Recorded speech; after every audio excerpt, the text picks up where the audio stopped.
Hello, everybody. Just increase the volume a little bit. Oh no, you can't see the T! I'll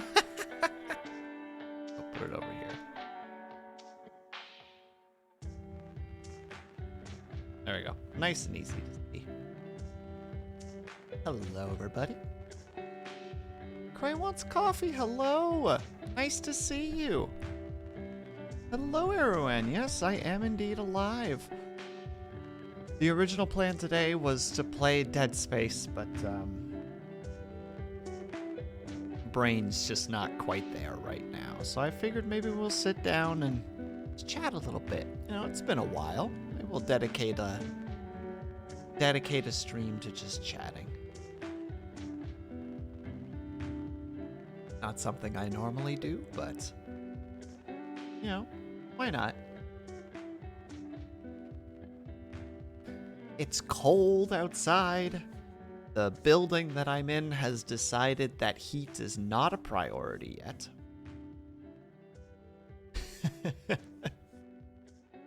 The drink looks like it's hovering a bit floaty, if you will. Get out. Get out! Get out of my stream! Not fine. There. Now you can't be mad. Now it doesn't look as floaty anymore. But also, hello, Lawful. Nice to see you.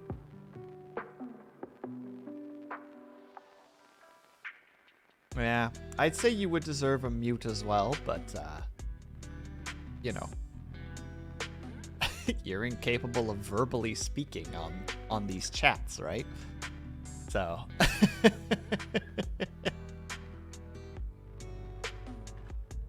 Yeah, but how's everybody doing? How's your week? How did your weeks all go? How is your Saturday treating you? How's your weekend treating you? You know, I hope you guys aren't getting hit by the cold quite as hard. And if so, I hope you're taking care of yourselves.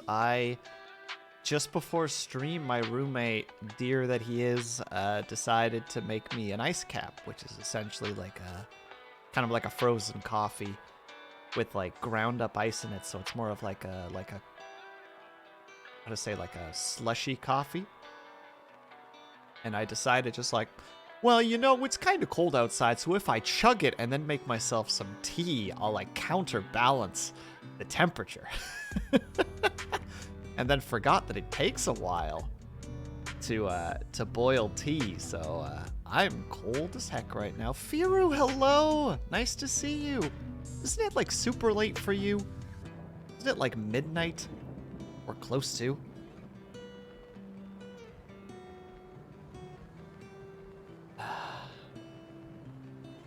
Wait. I love the fact that second place is just being reserved right now in terms of the first and the third. Been freezing here. And there's Big Boss sneaking in with the second. Hello, Big Boss. How are you doing? Apologies if the slurping is a little bit loud. I just want it's still scalding hot tea, but I want to get some of it into my system because I am cold as hell.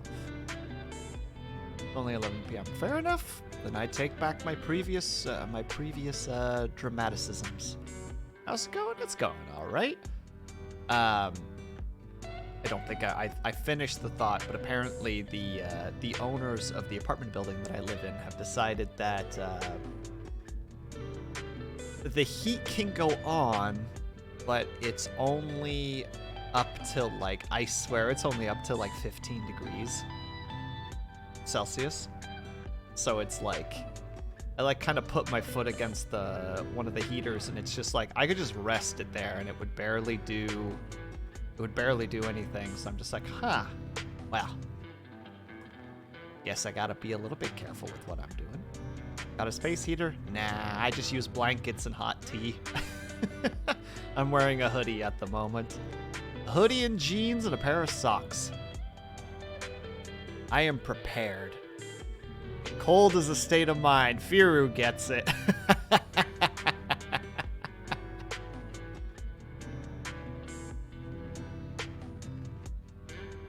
Ooh, that's actually a really good idea, not the big boss.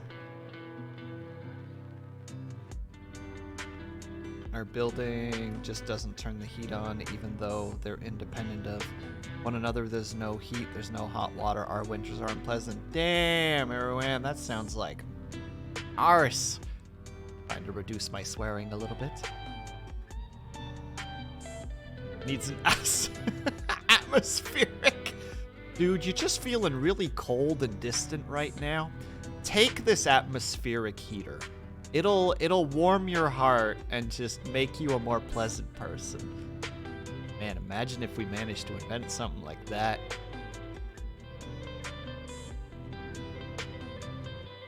Cold as a Chinese Will Smith told me so. Hey Triox, how are you?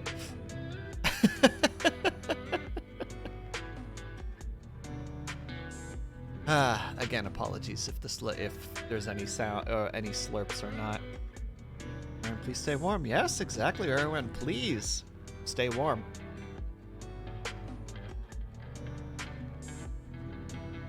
Sure.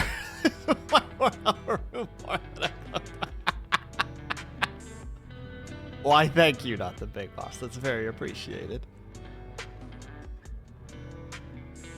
I've missed bothering you stream more. It is the plan. Don't worry. It is the plan.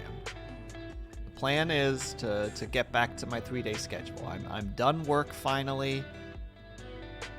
At long last, I'm in a weird mental transition period where I don't know what to do with my time, but like I'm exhausted all the time still. So it's like, you know, that's why I haven't streamed all week. Well, I didn't stream Tuesday because Tuesday was still a work week and I actually ended up doing 3 hours of overtime that day. So I didn't really have a chance. No hot water in winter. Be suffering, right? Not really up to me, but I'm trying. Yeah, everyone, just go down to the landlord and choose violence. I don't know. Oh, throw cold water at them. Be just like, this is what I suffer with every day. And I'm gonna make you suffer with it every day too. But do it like right after they get out of like their own hot shower. Hello, Chocolate Disco, how are you? Do it right after they come out of their own hot shower. You know that like blissful period where you just like feel warm and like your body just like radiates the excess heat? That's when you hit them with just like the ice cold water. Just boom. Get heck, nerd.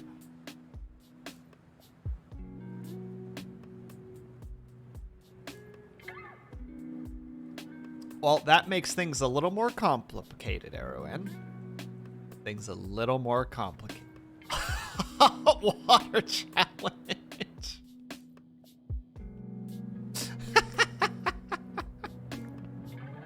I did actually know somebody who was in a similar state to you, Erwin, except for I think that it was at a house that they rented, and I think they were in like a poor neighborhood. So one of the things that they would do as like a treat for themselves is they would take these buckets, if I recall correctly. These buckets of like dark buckets, fill them with water, put them outside in like the summer sun until like the water got hot. And then they'd bring them inside. And then like that's how they would like get like hot showers. Just with like literal like buckets of like fairly warm water. Here comes the boy. Buckets filled with hot slippery butter. Oh god. First of all, hello Dorn, how are you? Second, that right there is triggering like a weird. Here comes the boy. Crunch ties my captain. Thank you, Avatar. It's very appreciated. Ah! Oh god, Choo you guys choo. actually did it. You monsters. And Pavlov's here too. Hello. Also, if I miss any messages, I apologize. I'm very much still faded in my nice 69. Sorry. Really? Now I'm streaming, huh? Here comes the boy. Not the big boss, thank you very much. That's very appreciated. But yeah, so Gezelligheid is a Dutch term that's kind of related to what we're doing right now. It's usually like if somebody comes over to visit, you have like, you know, like a coffee or a tea and some cookies, and you put them out and everybody just sits down and they just talk about things. It's a very common thing in at least like in like the northern part of the Netherlands, like in the rural areas. I'm very, very used to it, so. Oh, hot damn, let me get some tea. Hell yeah, boys and girls. Grab yourself some tea, sit around, and we'll chat about our day. Fun fact, historical development of the ballpoint pen. Gonna need to do a tiny little bit of Googling, don't mind me.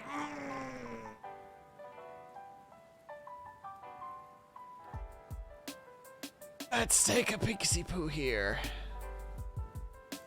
Let's see, I know that an American named John J. Loud received the first patent for a ballpoint pen back in 1888.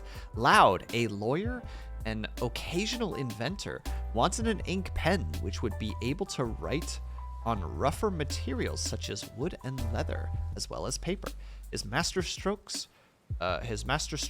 was the revolving steel ball, which was held in place by a socket. Hopefully that was a cool fact, because I didn't know any of that. There you go. John J. Loud was the inventor of the ballpoint pen.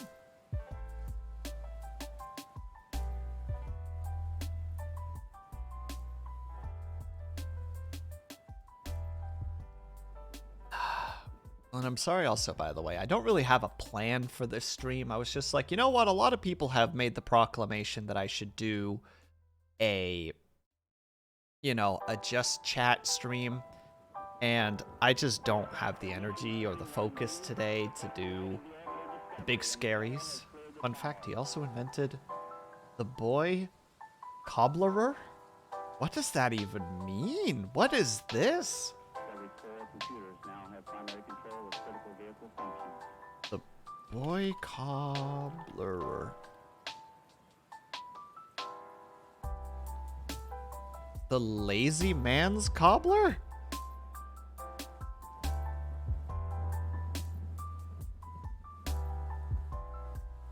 Let's continue with toe socks and hand shoes. Look, I'm just saying, not the big boss. Toe socks are lingerie for foot fetishists. Changed my mind.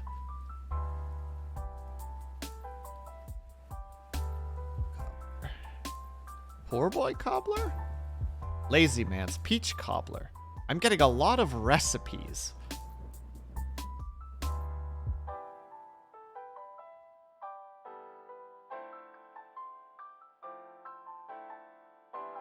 I see. I'm putting L's in the wrong location. Let me try again with that.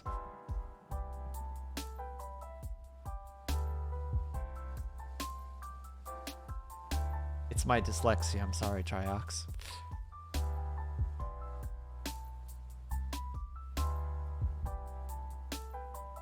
Oh, the heavy stick on a wheel. Okay.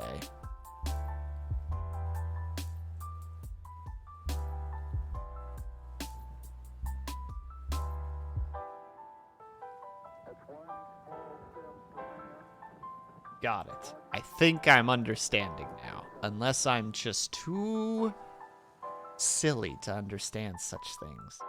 So are gloves for hand fetishists? Not just gloves, lawful. They have to be special gloves. Like fingerless gloves.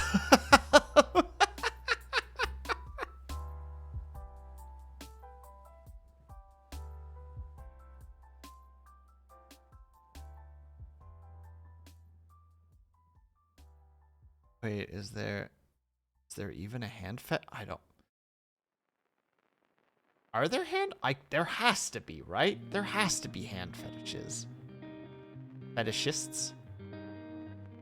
And also cheers, everybody. Thank you very much for the hype train. That's very, very appreciated.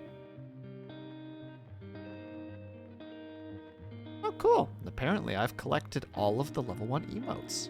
I did it.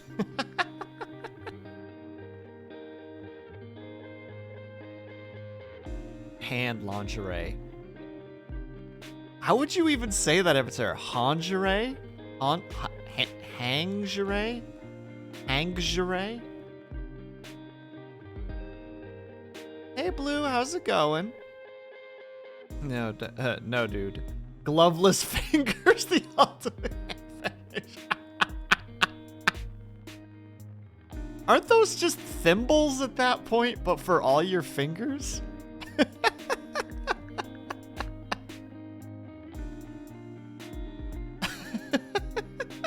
Sorry, I'm trying to imagine how that would even be useful.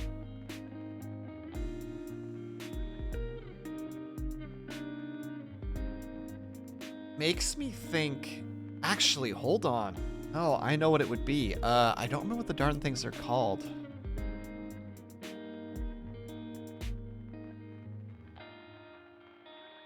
Let me see if I can find it. Yeah. It be... Okay, well, we're using the Amazon because it's the only thing that I can find. But it would be like that. That would be the, like, the gloveless fingers right there. That's a hand fetishist lingerie right there.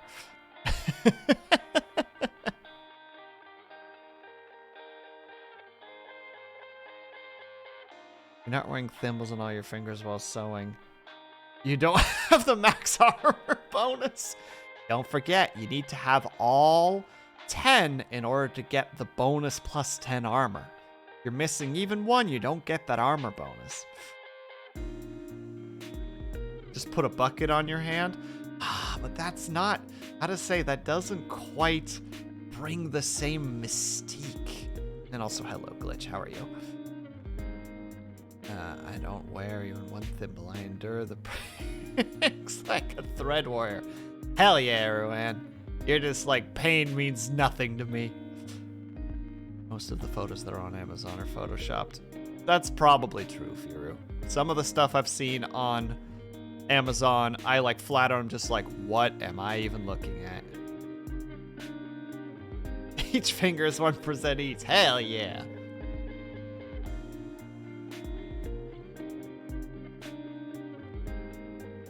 You hate this conversation. I'm sorry, Lawful. Don't worry, we'll move on at some point, I'm sure. If I know me, and I do, is I'll eventually switch to a random topic that is only semi-connected to the topic that we're currently on.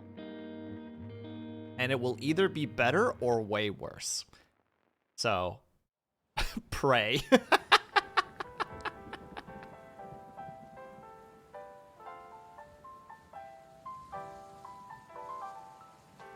Now, actually, talking about fingers, I saw a really cool video on YouTube a couple days ago about like a guy who's missing most of his fingers, I believe.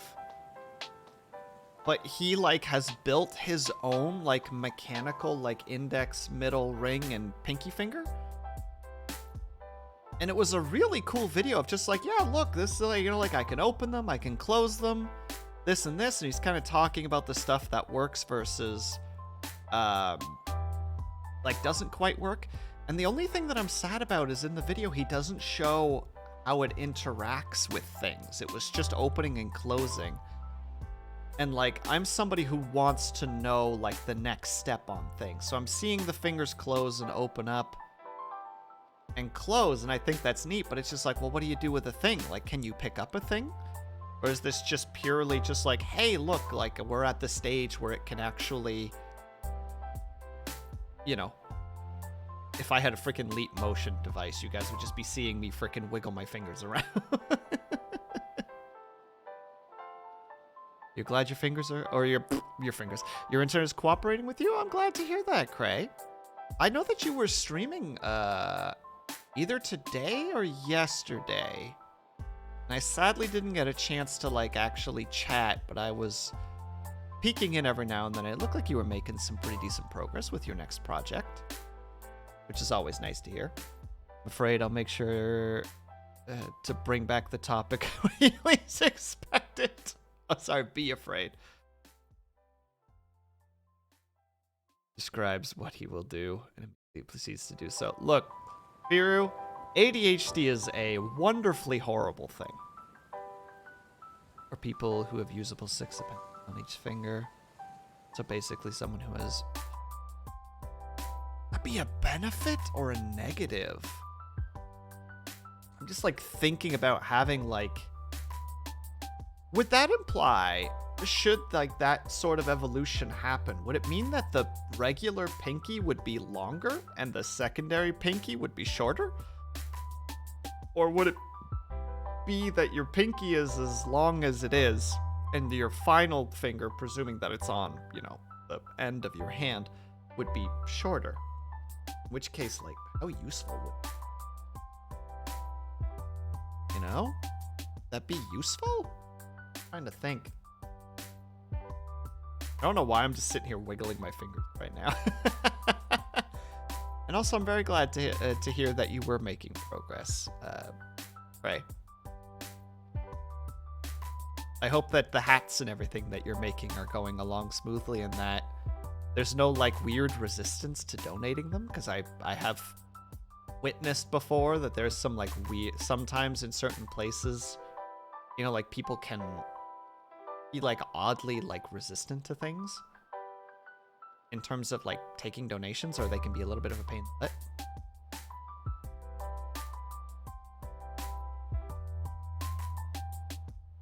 A pinky as long as a house. Well, this is the most useful pinky ever. I can't go anywhere with this. Oh, that thing would have to have like a dozen joints to be useful. If you have an extra finger on each, would you prefer to be?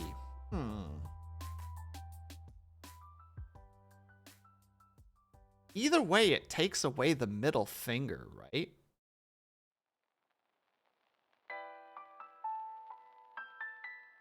I'd say an extra index finger because I'm a gamer, so it'd be easier to do the, like, use both mouse buttons more easily. Because for me being left-handed, for some reason my middle finger, I have a fairly hard time using my middle finger with my mouse.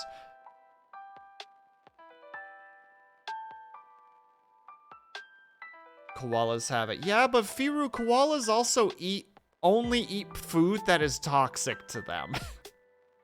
So, like, maybe we shouldn't look at koalas.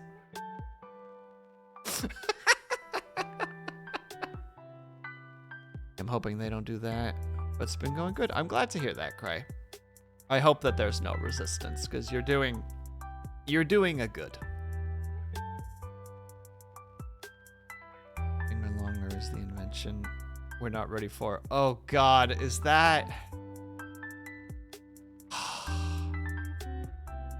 That's Futurama, right?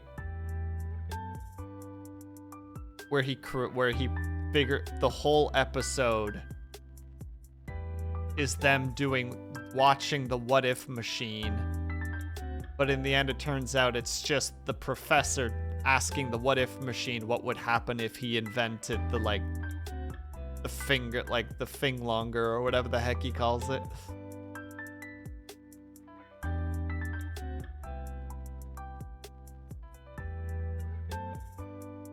Second middle finger actually useful. We would see them at least in some animals. That's fair, Firu. That's fair.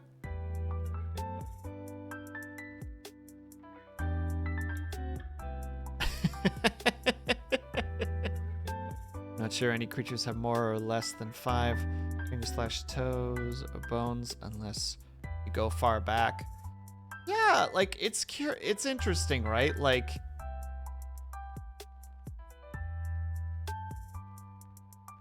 you can post it, Triox, if anybody wants to see it. You can absolutely post it. But it's interesting, because, like, sometimes you can look at evolution kind of like you know, like an inventor situation, you know, like, oh, this model didn't work because it was prone to you know, shutting down due to cold, but this one worked, you know, because this one's like skin let it, or hair let it hide amongst, like, you know, like the cold climate, which allowed it to survive, etc., etc. You know, it's kind of fascinating to think that way. I wonder if there are six-fingered rabbit. Look, there are 8 billion of us. There's at least one. Probability proclaims there's at least one person out there that is just like, I ain't down with hands unless there's 6 fingers.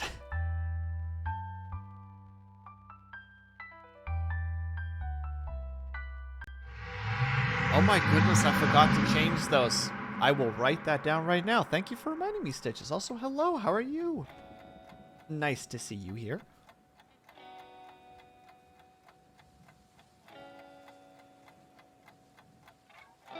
Change.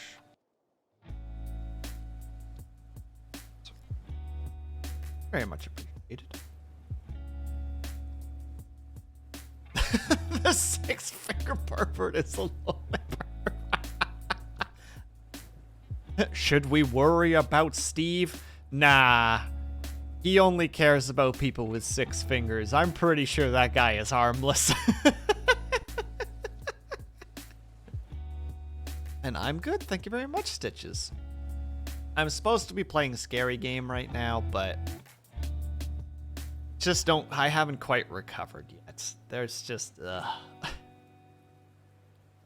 I'm purposefully avoiding talking about work because I don't want to turn this into a, like, my life is so hard, blah. Like, it's not what I'm aiming for here. Poor horny bastard. And he just sits in the corner, just being really sad, you know, the shoulders slumped down, his head hung low. Every now and then he just kind of wipes his nose a little bit, but, like, he has longer hair, so you can't tell if he's actually crying because it's laying over his face. You're just like, ah. You're just like, Steve, you okay? And he's just like, yeah, I'm fine. Like, you want to go get something to eat? Nah, I'm okay. You want something to drink? Nah, I'm alright.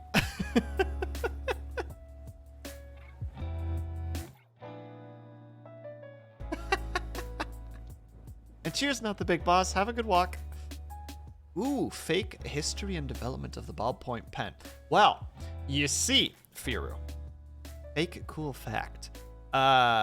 It turns out that the ballpoint pen was originally supposed to be the pen point ball. You know, it was a ball or a dance, if you will, a masquerade where you were supposed to dress up as your favorite type of pen.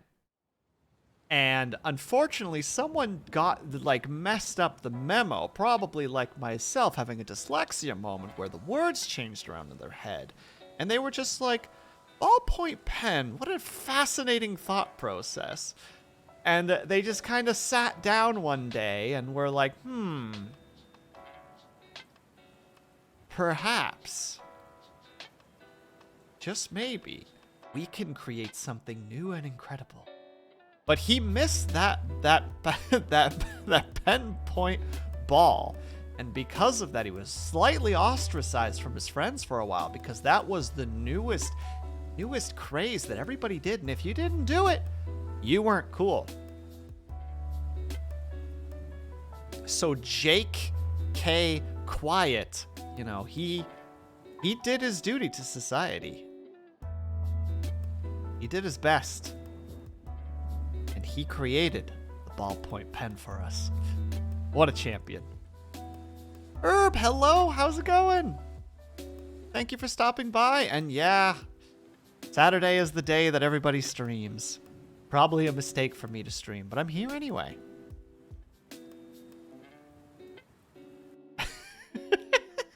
I think Avatar might have seen what I tried to do there.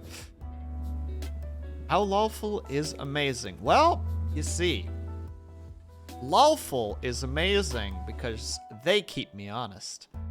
They're willing to be the, how to say, the moral compass, if you will, to my erratic and unpredictable brain. You know, I'll proclaim something particularly ridiculous, and they'll go just like, I'm leaving. And I'm like, oh, maybe I stepped out. Maybe I stepped outside the comfort bounds too far. Maybe I need to reel it back in a little bit. And that is why lawful is awesome. Can't remember if you said awesome or amazing. Amazing. Amazing. I really need to stop quoting that. The always dry ballpoint pen. You know, Herb, sometimes we just need to appreciate things that don't really work.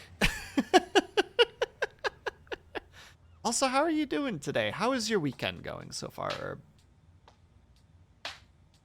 P.S. for those of you who haven't yet, there are several individuals here that you should be subscribing to. You want to see...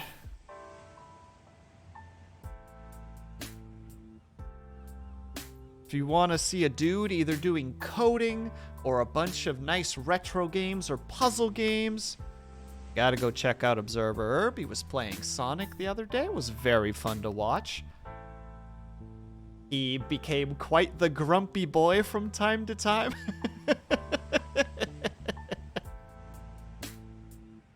And then, of course,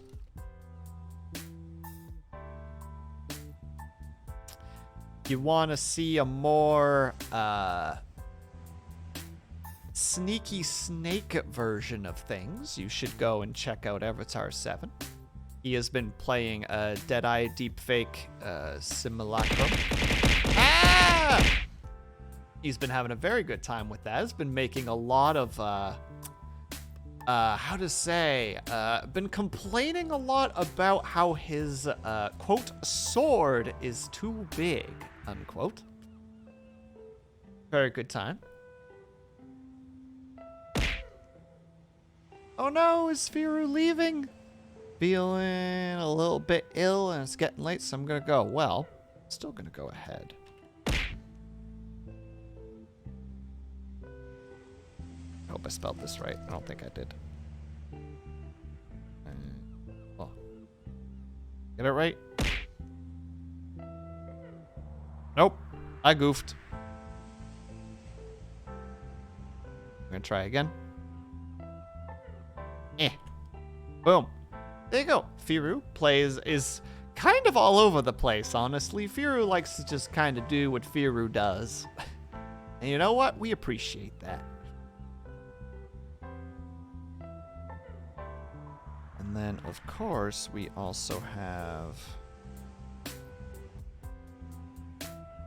Iruan for all things MMO related. She's been playing a mixture of World of Warcraft and Star Wars The Old Republic and... oh, what was the other one? Tower of Fantasy, I believe, was the other one. Yeah, we have a lot of streamers in here right now. If I missed somebody, by the way, I truly... oh my god, I actually did forget somebody. I am so embarrassed. Hold on. Let me make sure that I'm typing this correctly.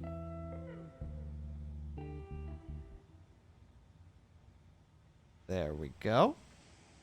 Triox, of course. He's been playing a mixture of Tactics Ogre Reborn. He's been playing The Division 2. I believe he also played MechWarrior 5 recently with a couple of friends, which was also always fun to watch. Give that dude a subscription or a follow as well if you are able to. He's a good guy. is quite good at the Tactics Ogre at the moment too. I enjoy watching his content because I feel like I'd be really trash at that game.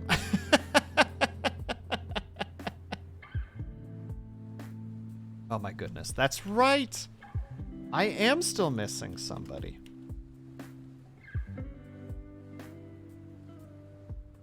If you are more somebody who likes to watch arts and crafts, I would recommend following Cray Wants Coffee. Recently, she has been making a variety of different clothing that I believe she plans on donating. I know that she was making hats, ear warmers, and I believe mittens. Correct me if I'm wrong on that last one.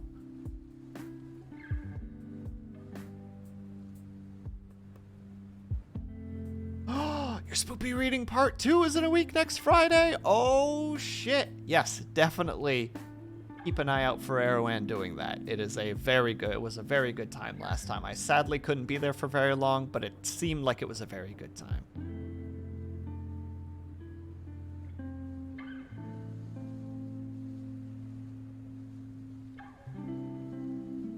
You're making hand warmers. That's what it was. Yes. And also for anybody who I did miss in chat who is also a streamer, I wholeheartedly apologize. I will get to you if you message. I will hopefully have a good brain and be just like, that's a streamer, you should shout them out. But still, hopefully I caught everybody. That's my current hope. I did miss somebody. Heckin' heck.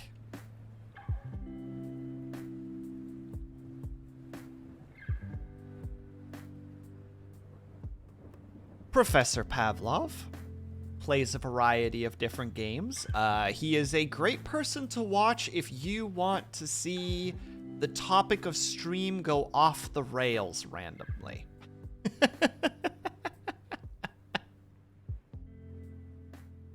He played Genshin Impact not that long ago. He has played a variety of other games.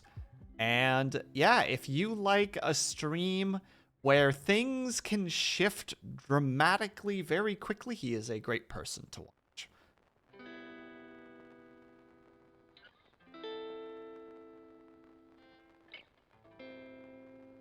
Streams are supposed to have topics? No, Cray, but like, you know, how to say, sometimes also, hello, Mandalorian, how are you? You know, like, occasionally you'll just have kind of like a theme, you know, like if I'm playing a certain game, I'll try, like my topics will be directed around certain topics. But how to say? And heck yeah, Mandalorian, enjoy your gift sub. I'm sure that was probably from Dorn if I were to take a guess. But if it wasn't, I apologize to the person who did do the gift sub and know that you are appreciated. Man, that camera does not like cups. Hold on, will it do it again?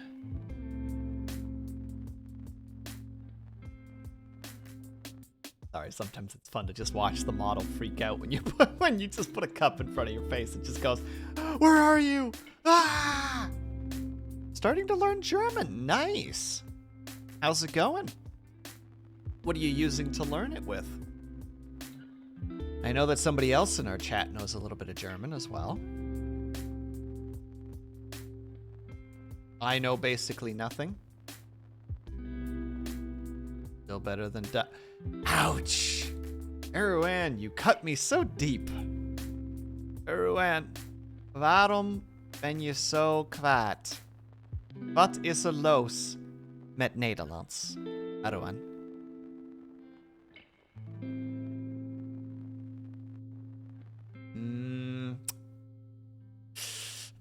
Misschien wel. Misschien.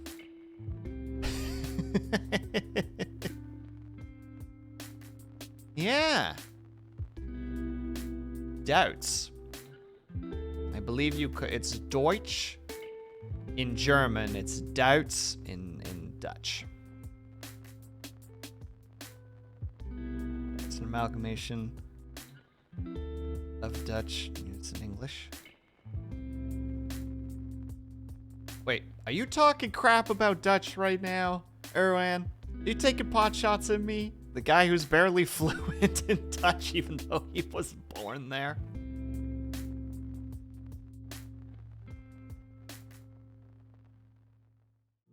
No, you're stating a fact. I don't know. I'm feeling attacked right now.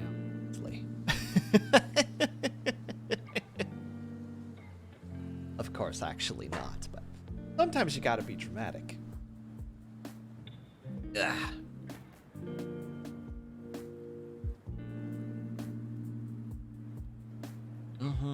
Actually, this is a super off topic, but it's just because just it randomly popped into my brain. There's a really fascinating video that I watched the other day. Yes, this is how conversations go with me. This is real life Will talking, just like, oh, I watched the thing and we're gonna talk about it now because this is neat. I watched a video recently where they looked at EVE Online's economy and tried to use it to compare the economy of it to the economy in New York, I believe. We're in Ireland, we used to speak our own language, but no longer. The Irish language still does exist, though, doesn't it? It's just not as prominent as it used to be. Also, no problem, Cray. Thank you very much for stopping by.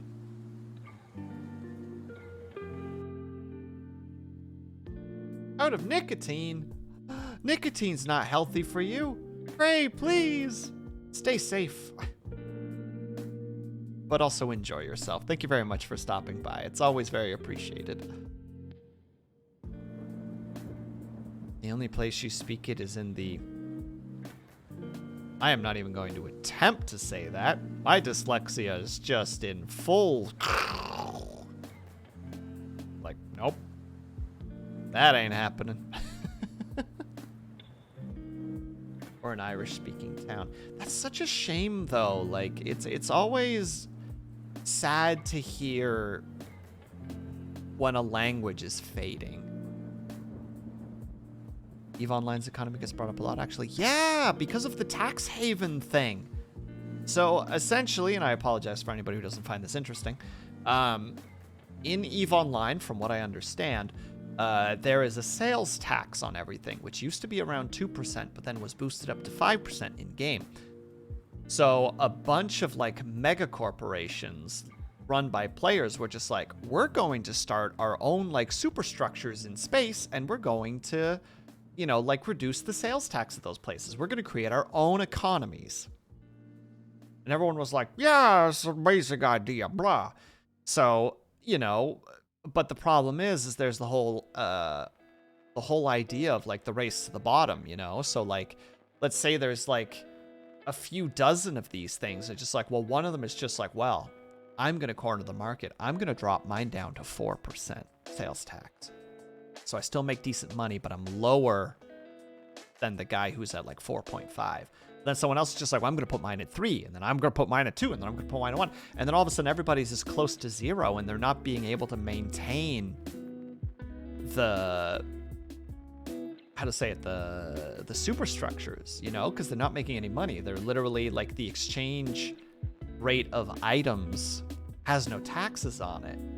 And at first, you're just like, oh, well, where's this going to go? And then... they're just like, oh, you know what we're going to do?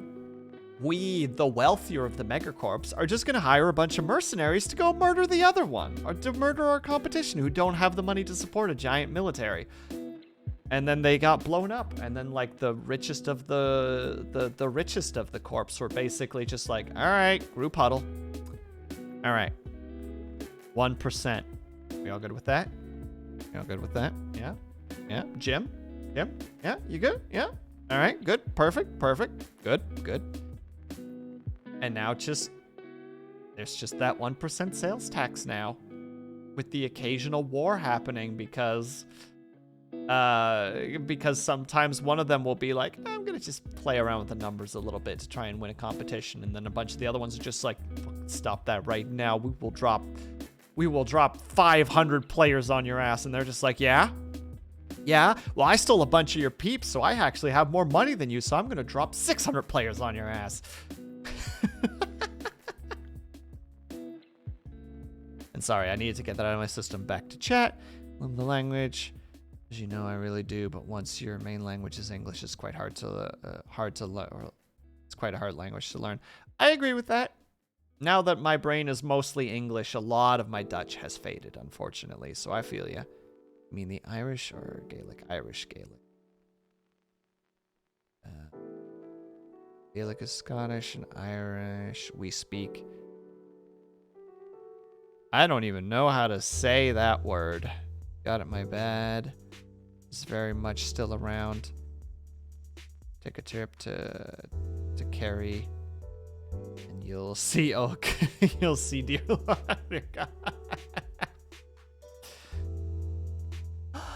Bells, hello, how are you? There you go, Bells, you got it. There you go, this is just chat stream. You wanted this, right?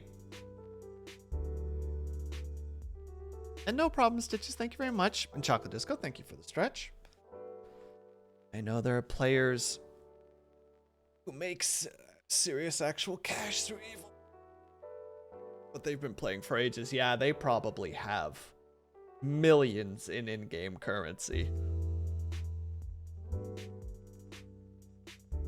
Ooh, thank you for the stretch again.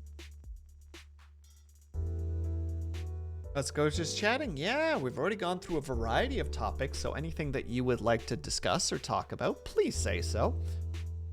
I'm just sitting here trying to stay warm, although my tea is starting to get cold.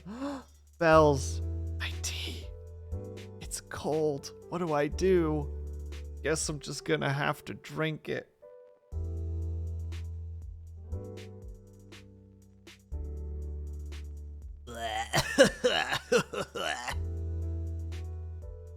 No, I mean IRL money. I think Eve is one of the only, if not the only, where in-game currency can be converted into actual currency.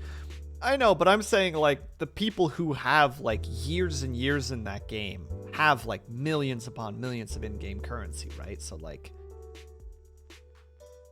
you know, they can do that easily. It's actually mind-blowing to think about the idea that there are people who play EVE Online as a career. You know what I mean? It's like, yeah, I pay my rent with EVE Online, and people are like, pardon me? It's just like, yeah, I'm actually the leader of like a major corp, and my salary actually pays for my rent. And it's like, what? You nuke it. No, I'm sorry. Oh, excuse me. What flavor? It's actually orange pico. I ran out of peppermint yesterday, so I only have orange pico left. It's wild. Earl Grey is mine. Hey, we're not too far off from each other then, Lawful.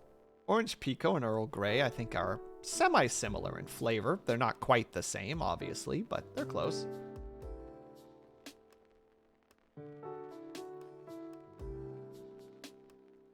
Made it. That stuff drives me up the fucking wall. Because it just... To go a little bit into like the more like serious topics for a second, it's the same thing that like we did to like indigenous people in like North America, where first it was just like, let's just remove them. And it's just like, well, we're not actually allowed to do that anymore. It's just like, well, let's just take their culture away. And just like, can we just not do that, please? Holy heck. It's like, you need to go get a beverage. You do, Bells. I mean, I just ran out of tea, so I'm actually going to go and grab some in a second, but I'm on a soapbox right now, you see. I'm talking about something that upsets me.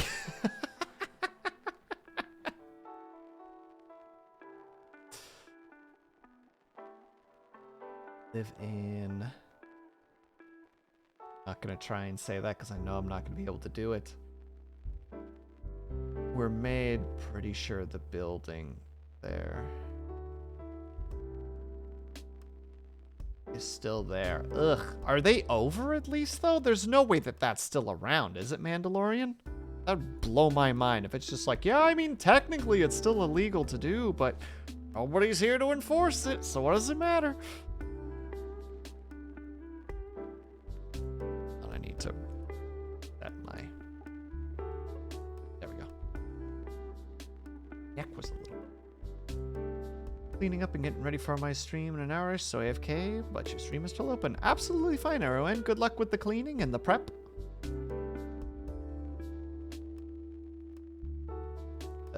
Let's just take the culture away. That sums up a lot of manifesting. Well, Manifest Destiny was, ugh. Let's not quite go down that road, but it's not good.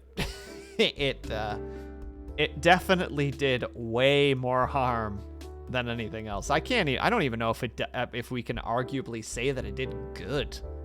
Know what I mean?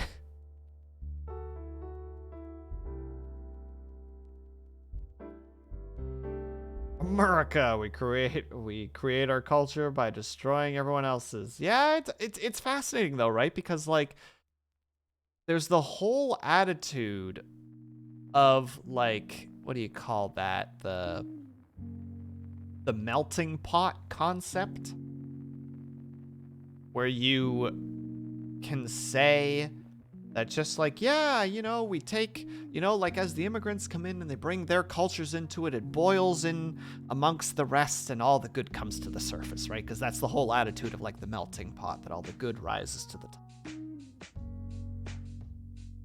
But it's still just like, I don't know if a place with its roots in certain types of attitudes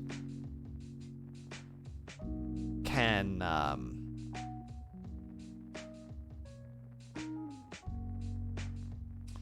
do good things with certain things. Sounds like Victoria 3 to me. Please, Avatar, go on. Teach me your ways. Only there for like history. Heritage stuff, honestly, I'm happy that it's there. Fair, it's at least like a reminder of just a reminder that once upon a time we weren't allowed to speak our own language.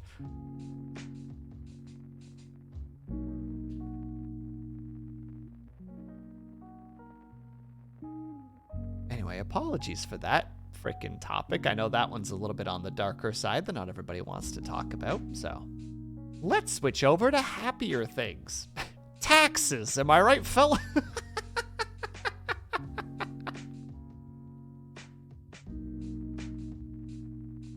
It's so interesting, so I'm gonna say about the whole melting pot debate is that I'm happy we have fusion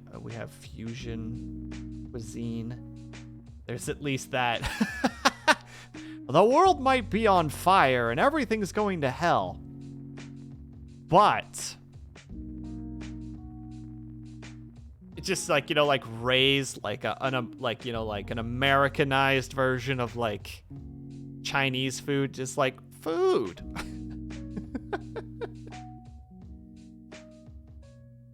Starts in 1836 when the destiny is in the middle of manifesting. Ah, I see. Fair enough. I'm still kind of interested in that game, Avatar. I'd never stream it because I don't think I would be interesting enough to like stream it, but I'd like to potentially poke my head in and be like, what's going on in here? What's this? Let's try and make Canada. I got it. The first British law enacted in Ireland was specifically banning the use of the Irish language, with Article 3 of the Statute of Place from 1367, which made it illegal for English colonists in Ireland to speak the Irish language and for the native Irish to speak their language when interacting with them. Ah, so the Irish could speak to the Irish in Irish. but they couldn't speak to English colonists. Nor could English colonists take up the language. Which just has so many horrific tones, and I don't know what the term is, but that shit drives me up the wall. Like that Puritan attitude. I just appreciate the burritos and Americanized pizza existing. Okay, you're totally fine. You're totally fine, Lawful. I also like pizza. I wouldn't stream it either. It's just a fancy spreadsheet game.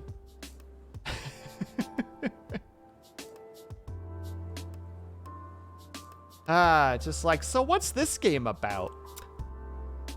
Honestly, it's an economic simulator with a lot of spreadsheets, and occasionally there's some combat. But mostly we're just trying to make sure that our fancy furniture floods the market instead of their fancy furniture.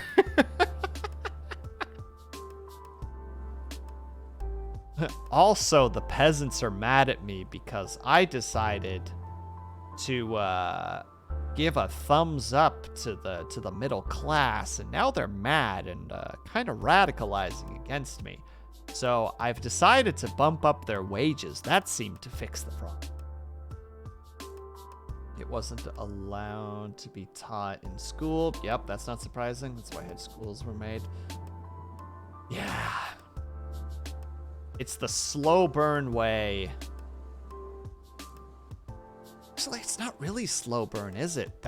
If that had succeeded the way it wanted to, it would have technically killed the language within a few generations. Oh, wait, how can it?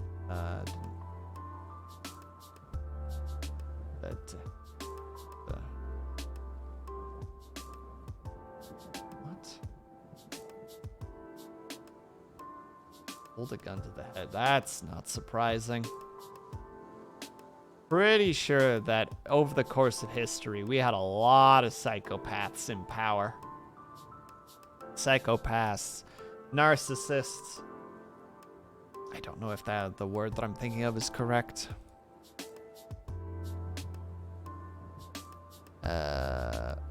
Megalomaniac. Nope, I was correct in the word.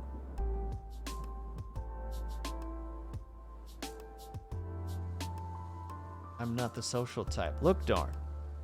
I may not be the social type. I'm very bad at talking to a group of people when it comes to face-to-face. I'm very bad at it.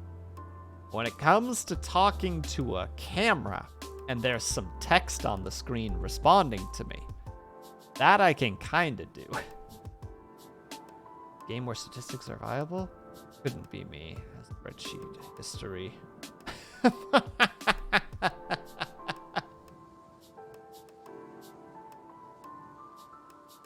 Oh dear. I mean, that's fine, Lawful. My roommate has mathematical... Once he was talking to some friends about a game. I don't remember what the game was anymore, but one of them was just like, hey, would critical chance be better than a bonus damage increase? And my roommate was just like, hang on. And he took out a sheet of paper and was just like, give me the numbers. And they gave him the numbers, and he's just like, all right, give me 5 minutes. And he mathematically proved that the critical hit chance increase was more damage than the bonus damage was.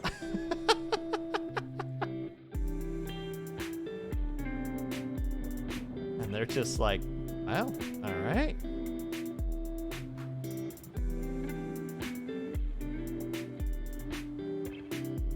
Okay, so what we have to do is be in a call, and only Will has his microphone on. I'll talk in text. Born, please. You're giving me anxiety just thinking about it. Don't you know I have a heart condition?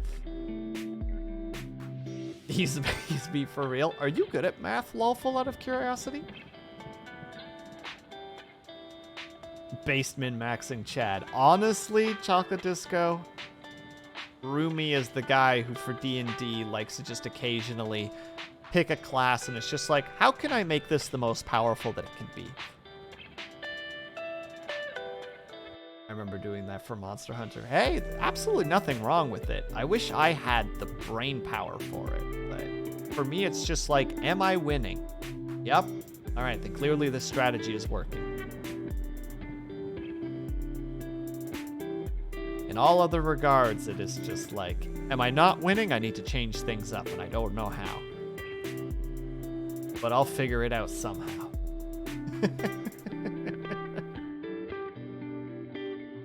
And then, of course, the back of my brain's just like, you could do the math. And I'm like, or we could just try harder.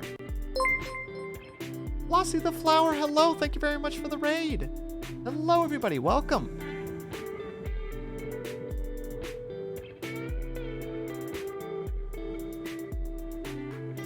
Ba-boom. Reading fun. What were you reading today, Flossie?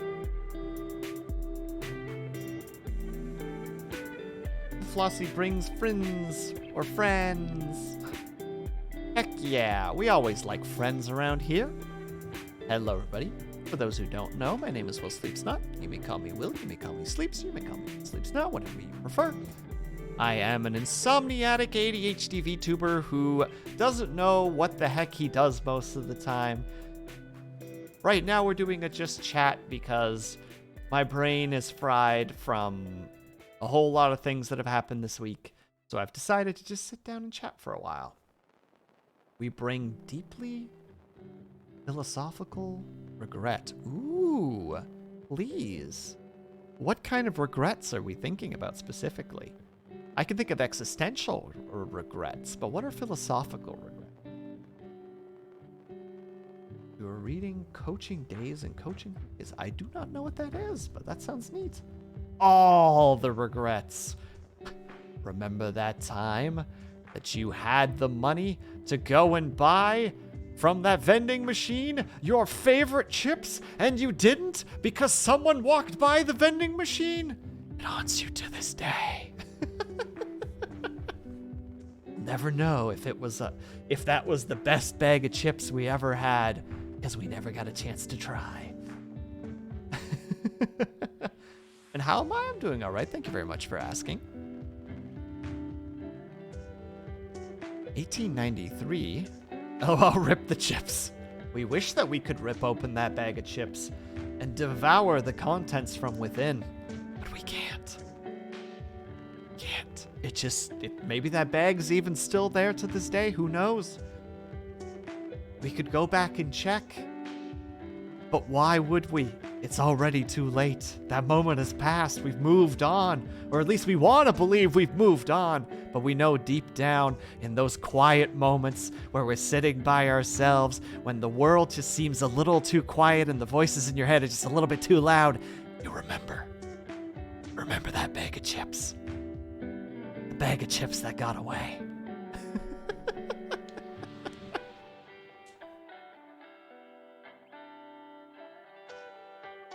Bought 2 packs of Silvermints today, and they're one of my favorite sweets. Hell yeah! Get them sweet boys. 93. Oh, this is an older book then. Well, let me take a peek-see-poo. So pardon the monologue. Don't know where that came from. That didn't come from a dark internal place, I promise.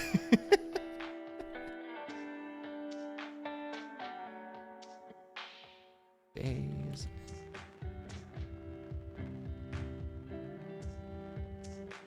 Coaching Days and Coaching Ways. Ooh.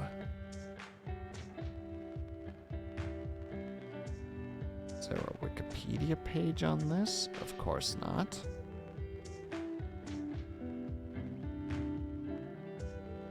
Alright, Google. Tell me what it's like. This work, which unlike most of the books on the subject written at the time has retained its popularity, covers in great detail the major coaching roads to... That's a lot of names. Bath, Exeter, Portsmouth, Brighton, Dover, York, and Holyhead. The author considered the roads and the coaching inns from the viewpoint of the traveler and did not confine himself to any particular era. The result is a fascinating series of descriptions of a social life which passes between the province and London. Boy, America on the names. I'm here for it. It's interesting. I presumed it was like coaching, like Coach Dorn, like a gym teacher. Like, all right, boys, bottom of the ninth, bases are loaded. Go out there and hit us that home run. I know you guys got it. We've been practicing. I've seen you guys do it before. You could do it again. Break. But this is like a traveler's diary, almost, by the sound of it. I'm probably not completely right on that, but just like reading what I just read there just conjures up like the coach wagons, the bumpy, barely roads where all you just hear is the pitter patter of the hooves of the horses that are pulling you along and the creaking of the wood nearby. The occasional rumble of the wood bouncing as a wheel goes over a particularly large rock. You just holding your luggage close, just waiting to get to that next destination. Just nothing but scenic view to either side of you. Indeed, I'm enjoying it very much. Hell yeah! It sounds, honestly, just that little paragraph sounded very enjoyable. I mean, not that I read, unfortunately, but...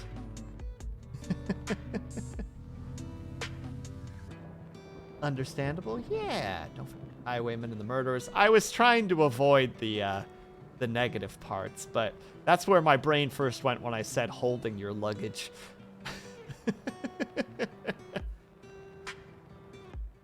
Just hoping that the carriage doesn't stop suddenly because an inexplicable log is suddenly across the road with no way of crossing. And suddenly, you hear the sound of something being pulled from a sheath.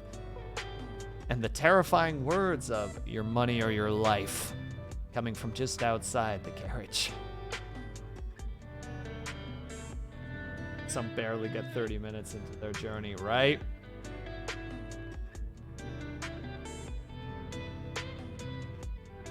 Wait, what time was this written?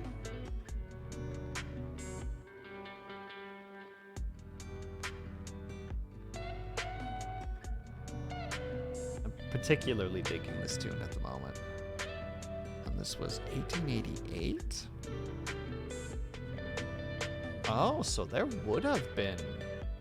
Definitely would have been guns at this point already. Oh, God. They've been flintlocks? Aim for the door, hit the horse.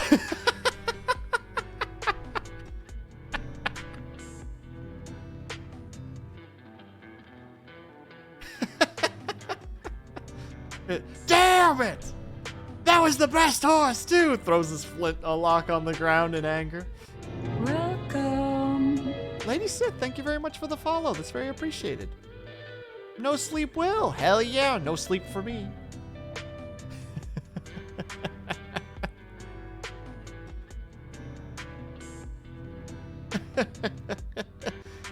I actually got a chance. I didn't get a chance to fire it, but I got a chance to hold like a vintage flintlock pistol before, and it was so fucking cool. Like, they're heavy. Like, they have a weight to them. Like, I could totally see, like you hear the stories of like muskets and flintlock like rifles. Like when the enemy gets close enough to you, then you can't draw your weapon in time, that you just flip over the gun, hold the stock, and use it as a club. Like, holding that pistol, I'm just like, I can totally see myself like pistol whipping somebody with it, because that thing has heft to it. Sorry, Floss was lurking. Never got a chance to say hi. I was about to say, I'm sure she appreciates it regardless. Disrespectful ladies surroundings. Da da da da da da da da da da. Oh. Disrespect your surroundings.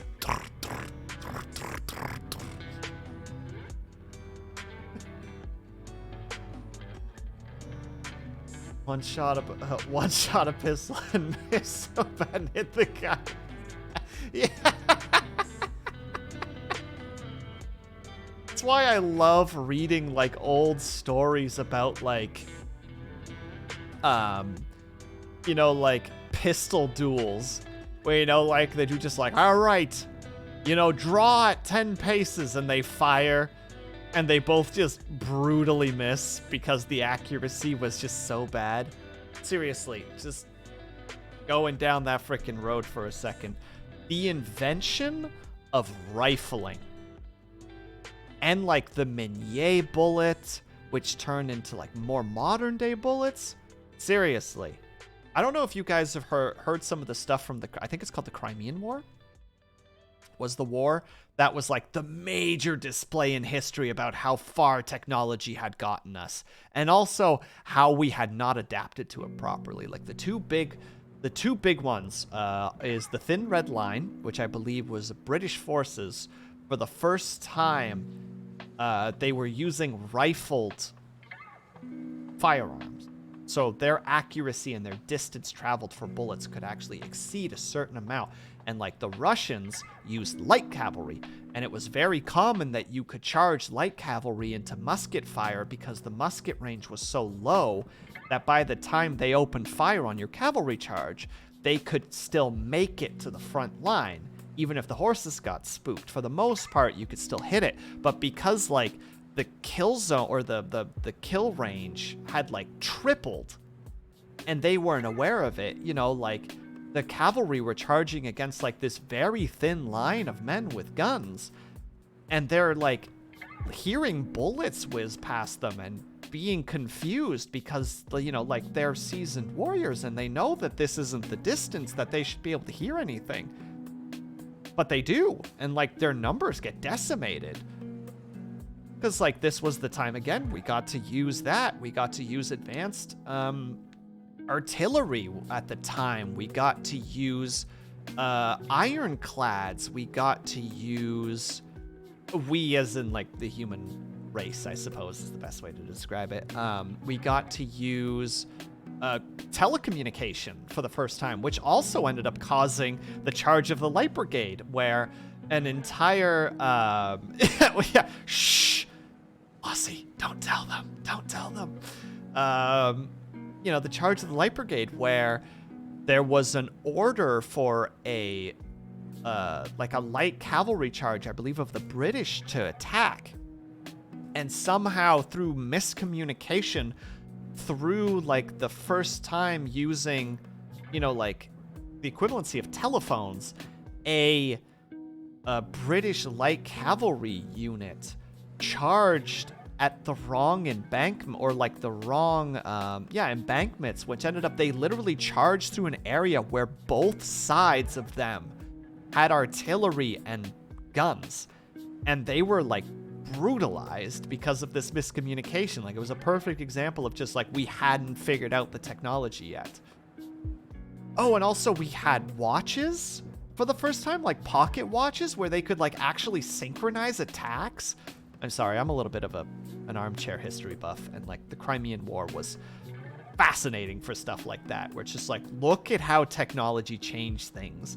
Like, imagine for a second that was the first time we figured out that we could have this little mechanical device in our pocket and be like, all right, everybody set your pocket watch for 3, and at 3 we go. And it's just like, all right, you know, do like the cool little like golden watch that you click the little button at the top and it flips open, and it actually does like little sound, and you just like, it's almost time, and then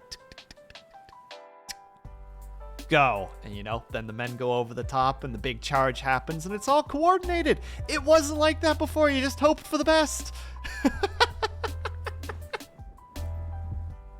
Was just like on my signal, you know? I mean, that's why we used to use like, how to say it, like the drummer boys, you know, like the military like drummers, and like what do you call it, and like the flute players and such, which because it was another way for us to like time and coordinate and communicate. And I am on a freaking tangent right now, and I apologize. It was also around when photography started becoming a thing. That's right. The fife. Yeah, the fife. Yeah. It was also World War One was one of the first times, was one of the big wars where we had photography and film footage. You know, of like actual parts of the war, which some of it was horrifying. One of the reasons why World War II was we were so resistant to it. Because, you know, when all these guys come back and they're shell-shocked, you know, terminology at the time, and, you know, like coming back with these horrific wounds, and like most guys didn't come back.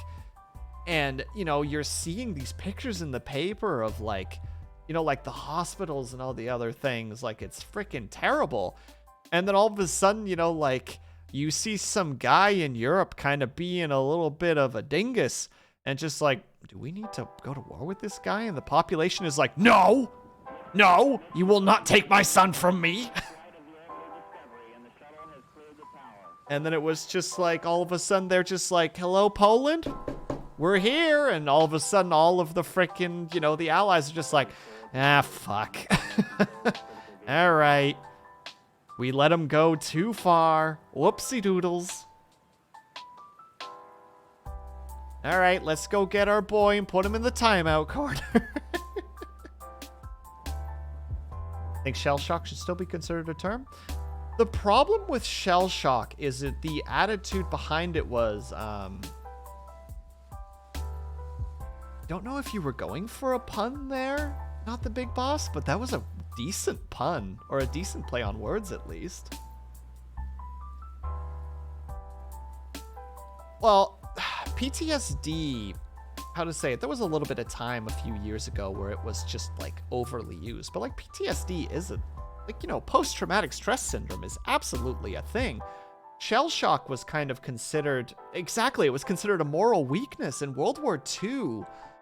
Who was it? It was an American general. What the fuck was his?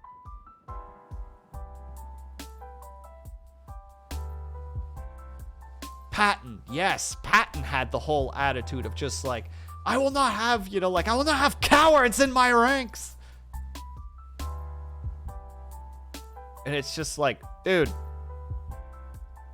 these are regular people, you know?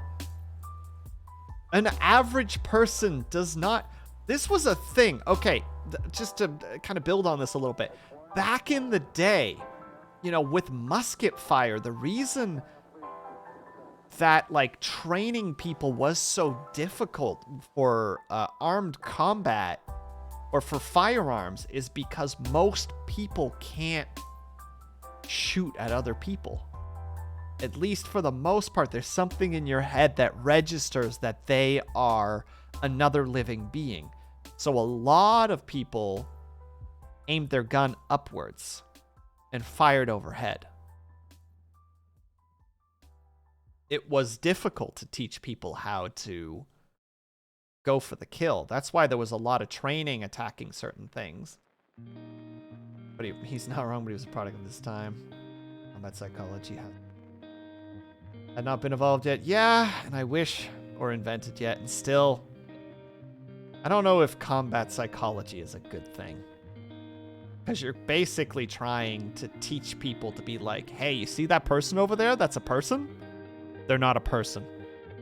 Just remember that. They're not a person. They are the enemy. That is different.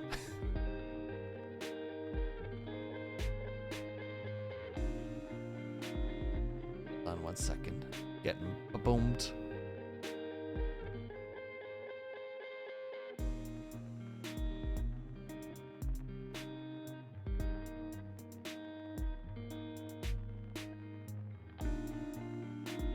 Alright. Sorry. Just need to respond to this. Well, there you go, Flossie. We did it. We got to the regret. We're now talking about war. War.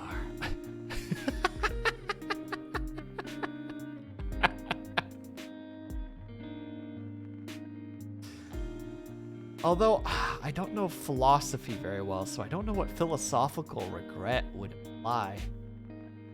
Could that be, like, connected to, like, nihilism, where it's just like, I thought, and now I am, and I wish I wasn't.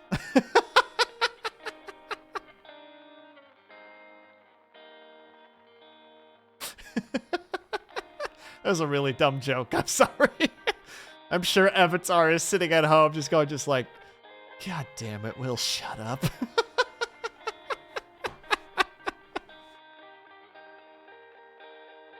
Shell shock was monikered after World War I when people got overwhelmed with all the artillery. In those days, bombardments were going through for hours. Yeah, oh my god.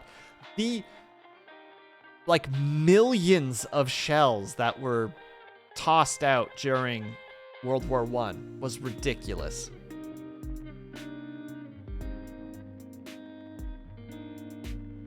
Imagine trying to sleep through that. You didn't. I mean, how to say, like, there were a lot of interesting things during the time. Like, you know, the attitude of, like, there's no atheists in foxholes. And of course, now my brain decides to just give up on all the ideas. They still find them now and then in England. Not surprising. Especially from World War II, the amount of V1 rockets they tried to throw at Britain.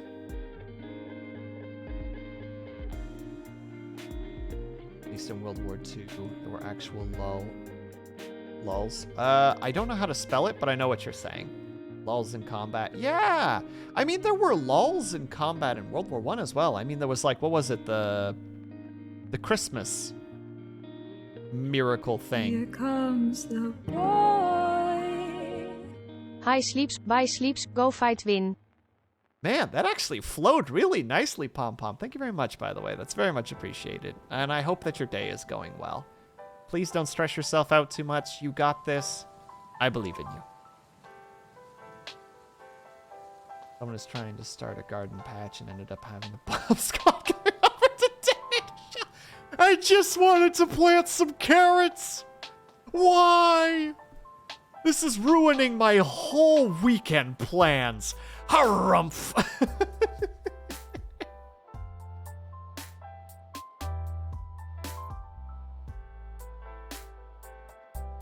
Also, imagine that situation, right? Where you're just like, today's the day. I've been putting it off for 2 years. We're putting in the tomatoes.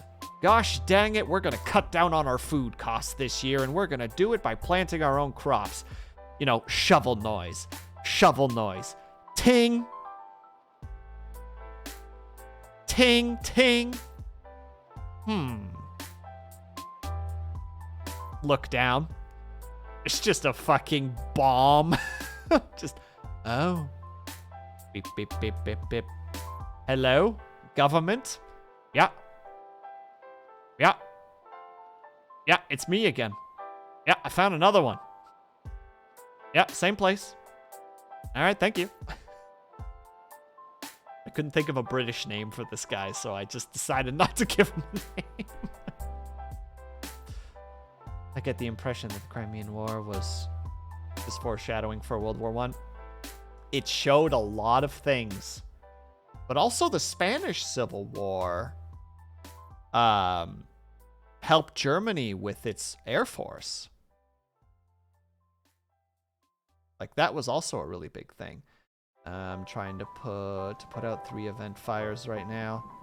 But I had to say hello. Enjoy your evenings, days, and nights, everyone. Thank you very much, Pom Pom. Good luck with the event fire putting out.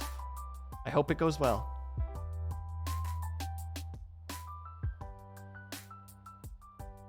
So, being British would be an... Oh dear, what an...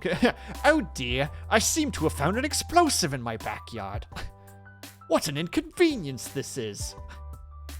Well, suppose I'll, you know, ring up the authorities and put on a pot of tea for him. You know, can't just go inconveniencing everybody now, can you?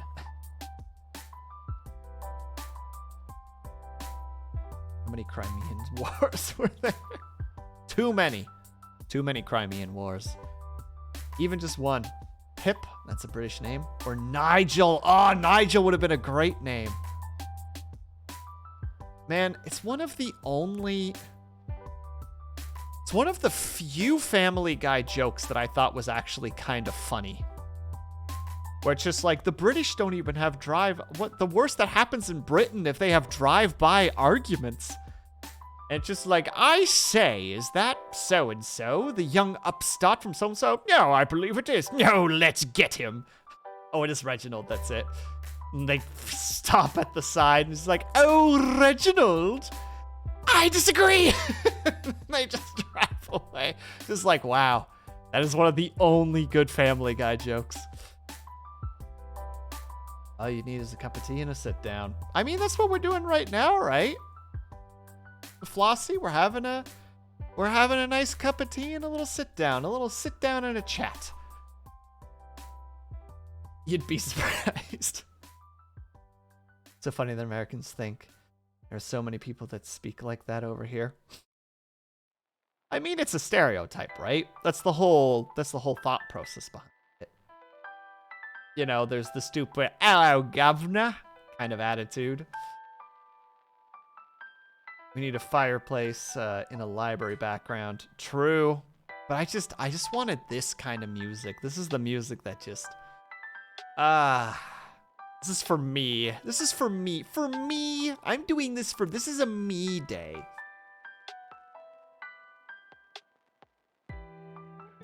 Also, AFK is getting ready, but your mysterious excellent... Oh, thank you. Will needs to change to a smoking jacket or a robe, right? And have like a nice little goblet of wine. Good evening, ladies and gentlemen. Tonight, we will be discussing a vast variety of topics. You know, as I light like a couple of candles. Do please have a seat. I believe it's going to be an eventful evening. One of the mind. But don't think that we're a bunch of stuffy old boys in here. Some of these topics might become a little titillating.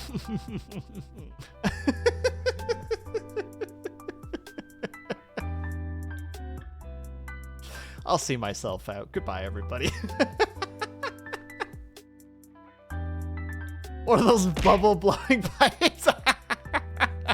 See?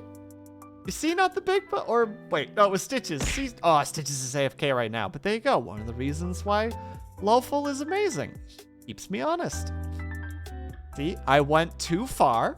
Now I gotta reel it back in. Alright, well, everybody else is just being a poser right now.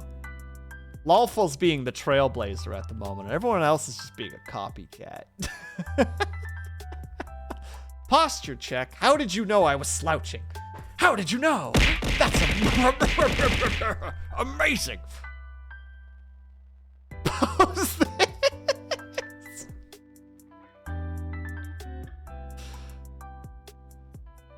Going too far leads to deeply philosophical regrets. I'm regretting some things right now, Herb. Don't get me wrong. I'm regretting. Okay. We're going down this road for a second. I have to. So there's this song. And it is just in my head right now. A really, really good song. But I hate it. But it's really good. It's called Fine Print. Don't remember who it's by. Ooh, ASMR to discuss this. I can do that. We can absolutely do that. It's good, but you hate it. Well, I promise we'll get to it, Avatar. I'll explain. I'm going to go find the song really quick and toss it your guys' way, and I hope to God that it doesn't start playing.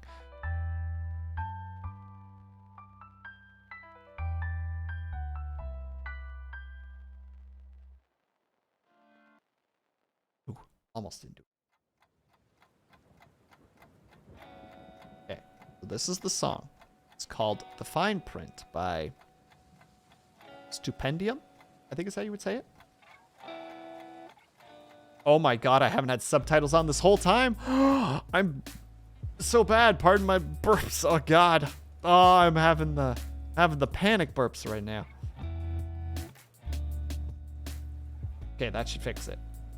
I have been without subtitles for an hour and a half. What kind of streamer am I? Okay. So this song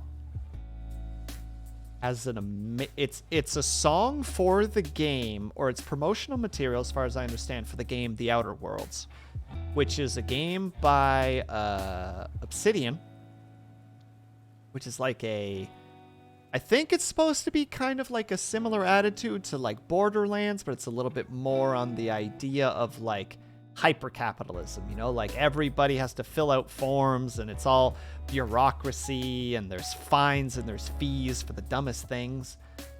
It's a really, really, really good song about the game, and it captures the game really well. I've been playing it a little bit recently, and it works. It's got a very, very nice feel to it. But the song is essentially about, imagine if you got thrown into space, into a space colony where like hypercapitalism runs rampant. You know, like there's a whole lot of just like, oh, you didn't read the fine print. Don't you know that, you know, like because of the fine print, you're actually considered company property. So like suffer in silence because you can't afford anything. But the chorus is so good. It just captures like this dystopian hopelessness into it. For anybody who wants to jump to it, I believe it is at 1 minute and 43 seconds. And it just has this, like, I could gush about this song for so long. The chorus, so freaking good. If it wasn't for the fact that I would have to toss this VOD, I would just play the chorus. It's really, really, really good. I can't even get over it. Like, I don't know why, but this is what happens to me with music. Like, if something catches my attention, it catches my attention. But why do I hate it? Because it is a perfect description of everything that I hate about capitalism. The chorus goes, we work to own the right to work, to own the right to work. And he does that 4 times. And then to own the right to give, ourselves the right to buy, ourselves the right to live, to earn the right to die. Like, it's such a good, it's so, ooh. Yeah, Herb knows what I'm talking about. It's a dangerous place. But no, it's like, I can't do it justice, so I'm not gonna sing it. A friend of mine has had to deal with me singing it quite a bit because I just can't get it out of my head. But, the frickin', seriously, that chorus is just, the way that my brain works is I'll find something in a song that I like, and I will listen to that song for like hours. Hours upon hours upon hours. And like half the time, it is just one small thing that draws in, draws my attention. And I'll listen to the whole song because of that one little bit. And like the chorus for this song is what draws me into it. The whole song is really good in my opinion. It's got it's very lively. It paints wonderful pictures with the vocals. I believe there is a version of it on the Stupendium channel that actually has, it's fully like, you know, like it's a full music video. But like even just listening to it, it's just got such a great, I can't express it into words because I get very passionate about music for some reason. It's like, no, you don't understand. The song is amazing. Why is it amazing? You don't understand. Fuck, I'm supposed to do ASMR. I apologize. Not the big boss. We will be starting ASMR in 3, 2, 1. All right, there we go. now I can't get as heated anymore because I am, because I need to be a little bit more calm and quiet. No, not the big boss. I'm sorry. I'm doing it now. I promise. I promise. I'm gonna be nice and calm. Don't trust people who don't get passionate about music. Some people get passionate about music, but they'll do it very internal. Like, I have a tendency to do that too, but with certain people, I'll definitely be willing to get excited about music. Trying to get a little bit better about doing that, because there is this, I don't know if anyone's ever experienced or witnessed this from someone else. There's this weird attitude for people with anxiety where we'll start getting excited about something and then immediately our brain is just like, you're being annoying and you need to shut up. And, you know, they don't care about what you're passionate about. And then you'll just kind of go like, sorry, you know, that's not really that interesting. I'm sorry that I even talked about it.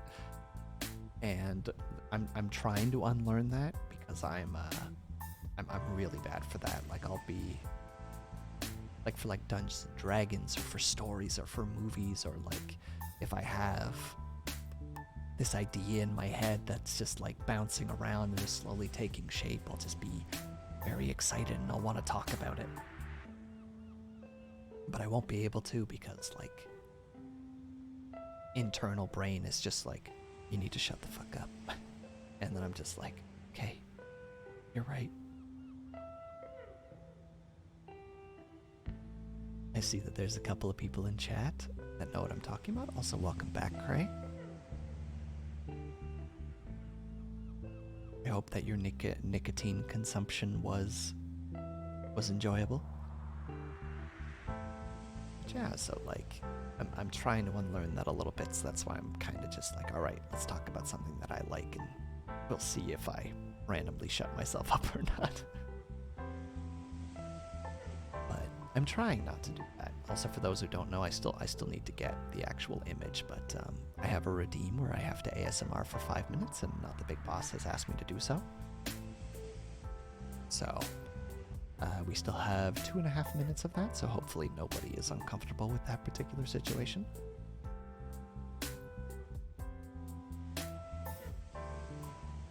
Yes, and you got coffee. Staying true to the name, I can appreciate that. I can definitely relate, but also remember, I know it's an interesting scenario because, you know, I grew up in a household where my mom definitely was like, you know, talk about the things you want to talk about. Like, it was very common for me after school to come home and just like tell my mom about my day. She would want me to, but like outside of, but like there was this weird point. I don't know when it happened, but at one point in my life, all of a sudden my brain was just like, you're an adult now, you can't do that anymore. You know, nobody cares about you anymore. You're no longer a kid or a teen. You know, you need to suck it up and, like, you know, you need to just internalize everything and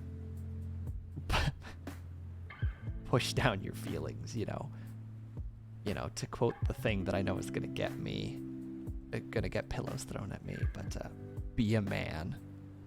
No. To quote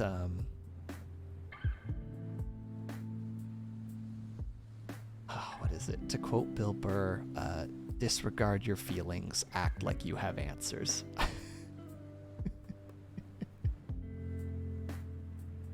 A very unhealthy, yeah, I thought so. A very unhealthy attitude. It's making it really hard for me to do ASMR while you're throwing pillows at me because it's making me laugh.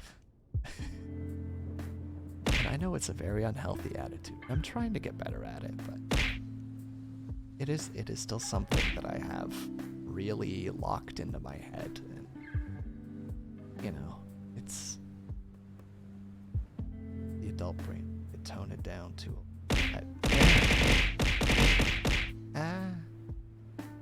but yeah, exactly, Cray. There is that weird, I mean, it reminds me of know, the idea of just like, aren't you a little old to be playing with toys? And it's just like, aren't you a little bit nosy to be in my fucking business?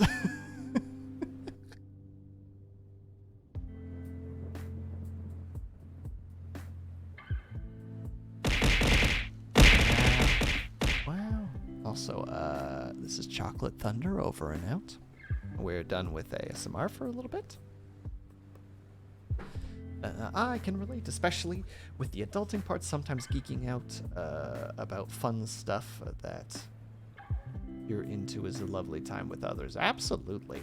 I think there's something that no one talks about. I think that's something that no one talks about when you're growing up.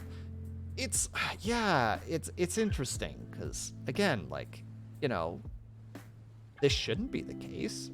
I clearly, like, just talking about myself for a second, like, I clearly came from a family perspective where it's just like, yeah, get your feelings out there. Like, talk about things. It's totally fine. But just I don't know if it's a nature, if it's nurture, if it's a hybrid of both. But at some point, it was just like, you need to now stop talking. Like, you need to stop liking certain things, which I didn't really dive into that stuff. You know, I still play lots of video games. I like talking about nerdy shit. I never have not liked talking about nerdy shit. You know, played Dungeons and Dragons, like learned to play Dungeons and Dragons in high school, never really stopped. But it's one of those things that make me glad. Things like Discord and social media exist because finding people you can geek/nerd out with is great. Absolutely. And it also helps finding or having friends who will let you geek out even if they don't get it. You know, like, I definitely try to be that person for people. Like, if they come to me, like, just freaking going off about something, and I'm just like, that sounds awesome. I have no idea what you're talking about. That's cool. What song is playing right now? I'm not sure, Herb. The playlist that we're playing right now is this one. And I'm at 1 hour and 47 minutes. Being called out? What do you mean, Avatar? What do you mean? I have that with other people too. I have a friend who loves Warhammer 40k, and I know very, very little about 40k.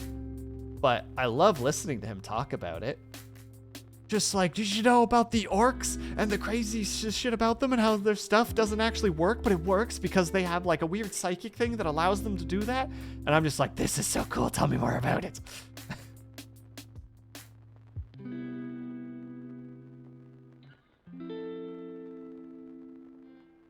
But yeah, Herb, hopefully that helps. This cycles through about, I think about 12 songs or something like that. I hope that maybe they're in the list somewhere, and if not... Oh yeah, they're at the bottom, the key moments. So I'm not sure which one it is, unfortunately, but if you go into the description, it has a bunch of the different names, so hopefully that will get you what you need. Oh, well, wait, hold on. We're at that point. We double it. It's almost there. Then the song is called, probably is called at least, Late Night, I think, if I were to take a shot in the dark. Oh, no, wait. It would be called... You're really going to do it this way?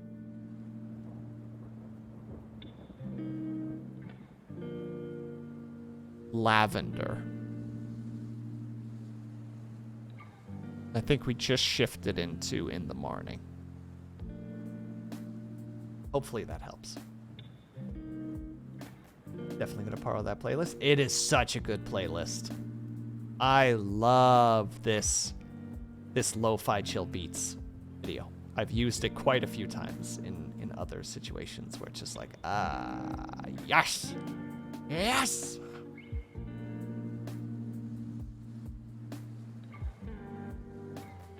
Passionate people are fun. It's heck. People geek out. Ugh. I'm not cute. Lawful.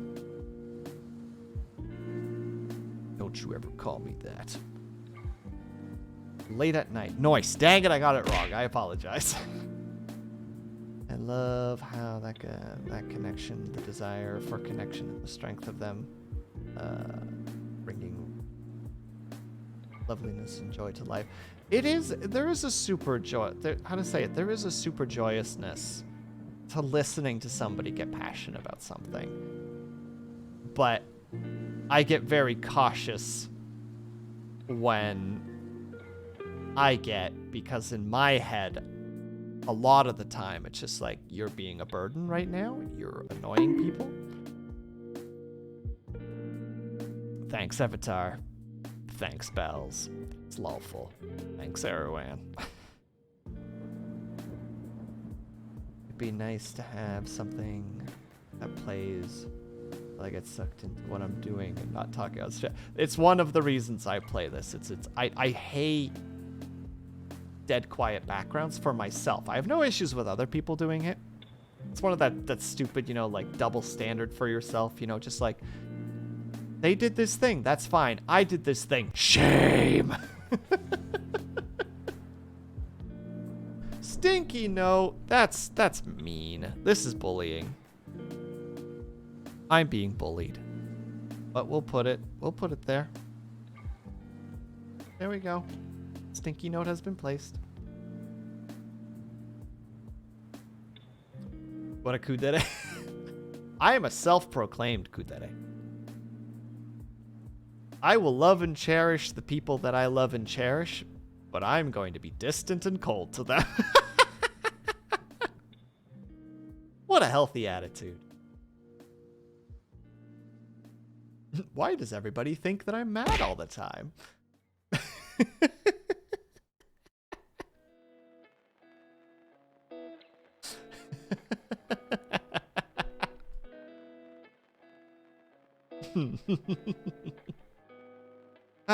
There you go. We're in like the introspection right now. I'm sure I'll lose many viewers because of it, but. And a spoopy note. Oh my goodness, I really need to fix my hiccup. I need to fix my spooky scary.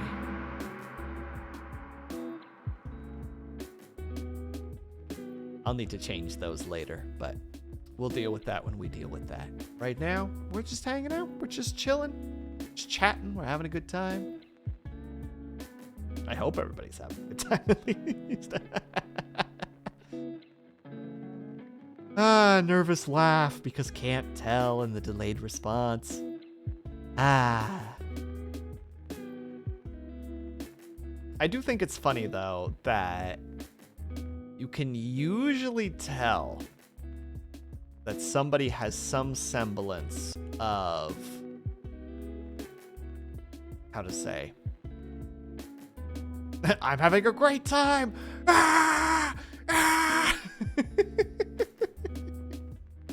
You can tell that somebody has like a, what's the word that I'm thinking of? I don't want to say like a traumatic past, but they had some kind of something in their past, a questionable past, if you will. You can usually tell that because somebody's funny. I definitely find that some of the funniest people in my life have definitely dealt with things that they haven't quite, you know, like internalized yet, which is always very interesting to see. I know I've made this quote before, but I know that there's the attitude, I think it was Robin Williams, that once they asked him about his comedy, how I believe he had been vocal about his depression. And they asked him about it, just like, well, how can somebody who is sad bring so much laughter? And I believe his response was essentially, those who can't do teach. And like that kind of like struck a chord with me, because I can struggle with like, you know, like a negative brain, but I love trying to make people laugh. It's definitely something that I like to do. And it's just like, man, that right there, that was a weird moment of just like, oh shit. Most comedians, the good ones, are at least are depressed. Yeah, humor is a coping mechanism for trauma. It certainly is for me. Absolutely. It's just, you know. I mean, again, like, to bring Bill Burr up for a second, like, that dude clearly had a rough childhood. And now he's a very successful comedian for it. So. A whole lot easier to make someone else feel better than make yourself feel better. Yeah, or in some cases, it's easier to make other people feel better because you haven't given yourself permission to feel better. You know what I mean? Like, sometimes it's not even that it's hard to make yourself feel better. It's that you won't let yourself feel better, which is a fascinating psychological situation where it's like, for some people, I don't know if this relates to me, but there's the idea of there is a comfort in sadness because it's a familiar place to be. And it fascinates me because it's one of those ideas of just like, I am afraid of being happy because it's something that I'm so unfamiliar with. And it's so, I don't even know how to describe it. Like, it's just so like, you know, to quote the Zoomers, mood.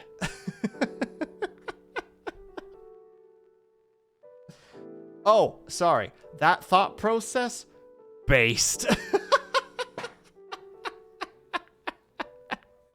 That's gonna get me a pillow. I'm waiting for that pillow hit now.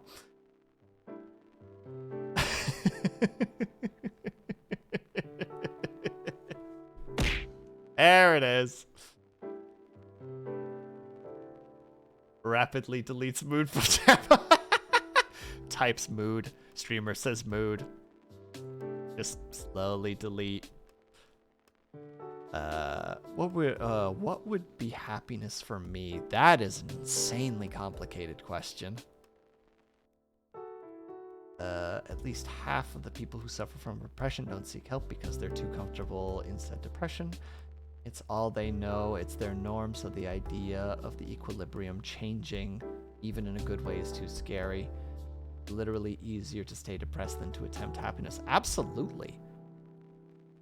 I know for me, and again, apologies for kind of like dumping my like brain baggage out on you guys, but I feel like some people can relate to this. It's the idea that there's something in your brain that just kind of goes, I really do understand the concept of like dualism, you know, the idea that there's the body and there's the mind, because it feels that way sometimes, where there's me and then there's this other thing that just like harasses me, I suppose, in a way, where it's very much the idea of just like, you can't stay happy for too long because you'll become a worse person for it. You know, you'll become arrogant, you'll become boring, you'll become uninteresting, like people won't want to hang out with you. It's a very strange brain thing. And I suppose to answer the question, not the big boss, what would happiness be for me?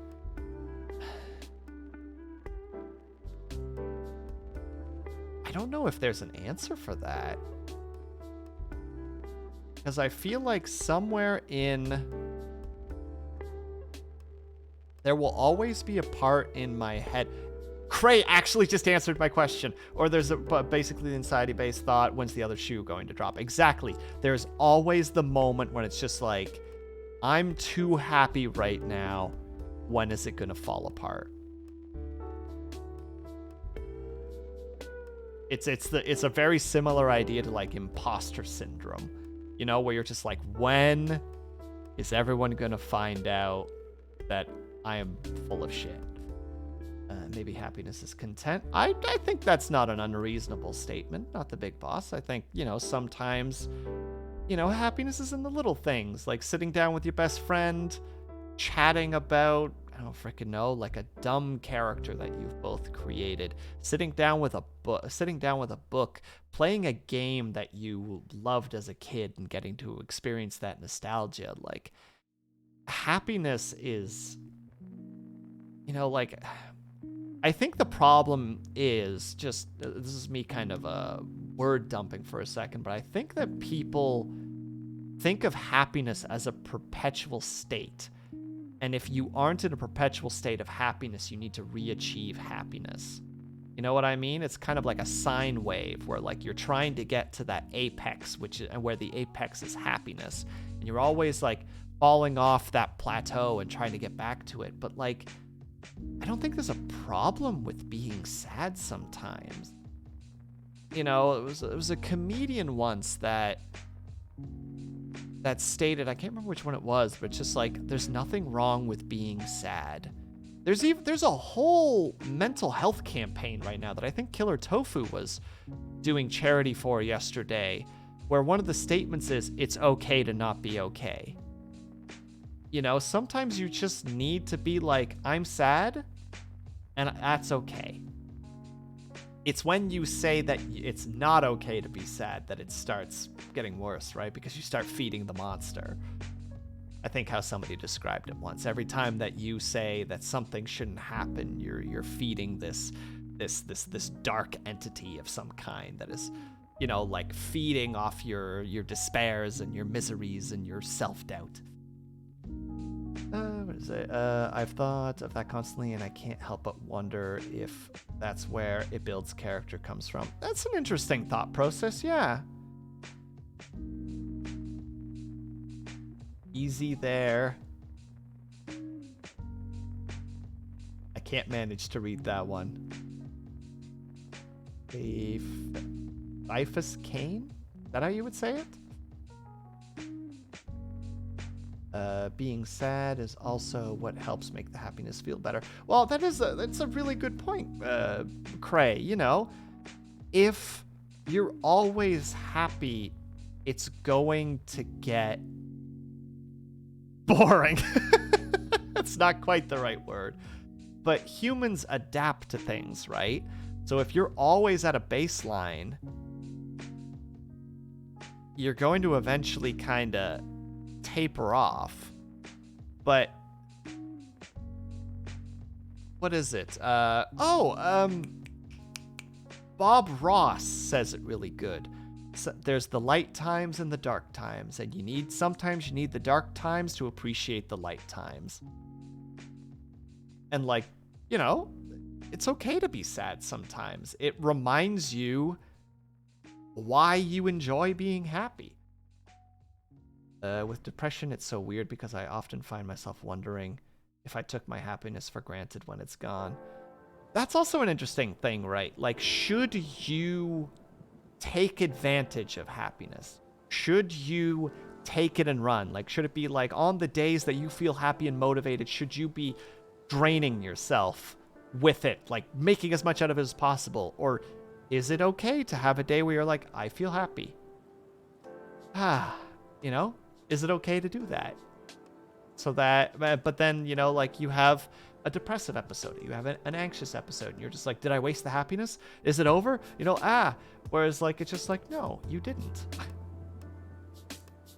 You had a moment where you were happy and you got to just bask in it for a bit. There's nothing wrong with that.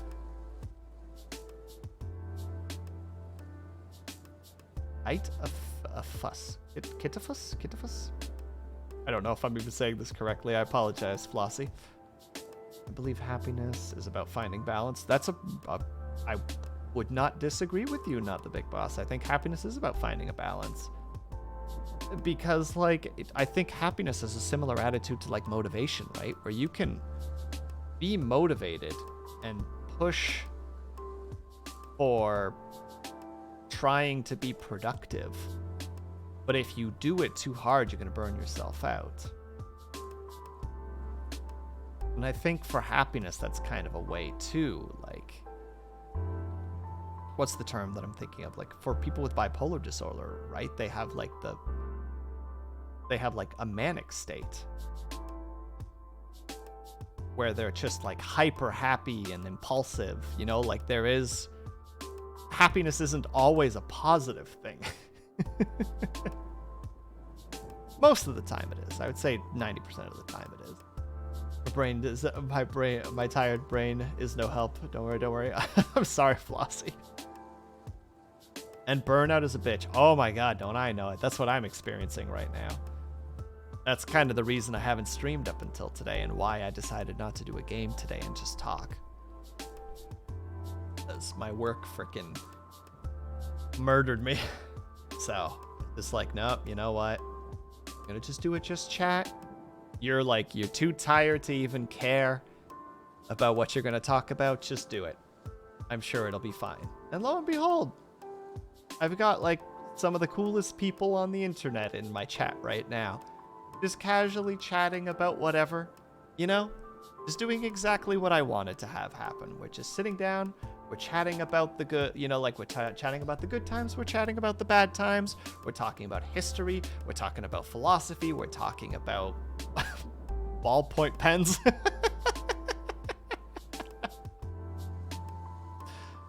We're talking about everything and nothing.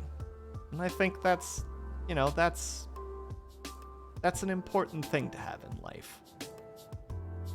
Just having little moments where you can just sit back and talk about nothing and be happy about it.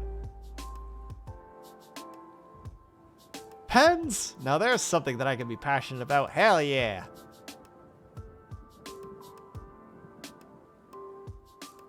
Avatar? I thought my dyslexia had kicked into high gear when I first read that and was just like, what is happening? Why is it so bad? Oh no, never mind. Avatar is bullying me. So it's Pal Point Ben. Even the subtitles don't know what to do with that Avatar. Don't forget about toe socks and hand lingerie. That's true. That's true. We've talked about everything in this at the moment, or at least we've reached quite the spectrum of conversation.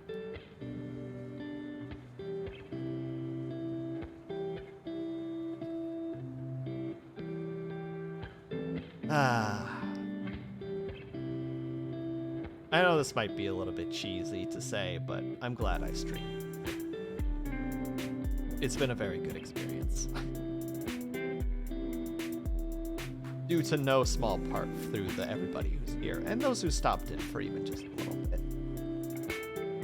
That's why I say at the end of every stream that, like, whether you popped in and out for just a second, whether you were chatting, whether you were lurking, know that you're appreciated. Because I do appreciate the people who spend the time coming in, you know, and chatting, and whether chatting, lurking, you know, some people say that I have a half-decent voice to listen to. You know, and again, yeah, Flossie, I try to make a bunch of dumb jokes. They're normally just dad jokes. But sometimes somebody needs a dad joke, you know? They just need the stupid, just like, you know, like, hi, I'm tired. Hi, tired, I'm Will. And then everyone goes, ugh, throw pillows at him.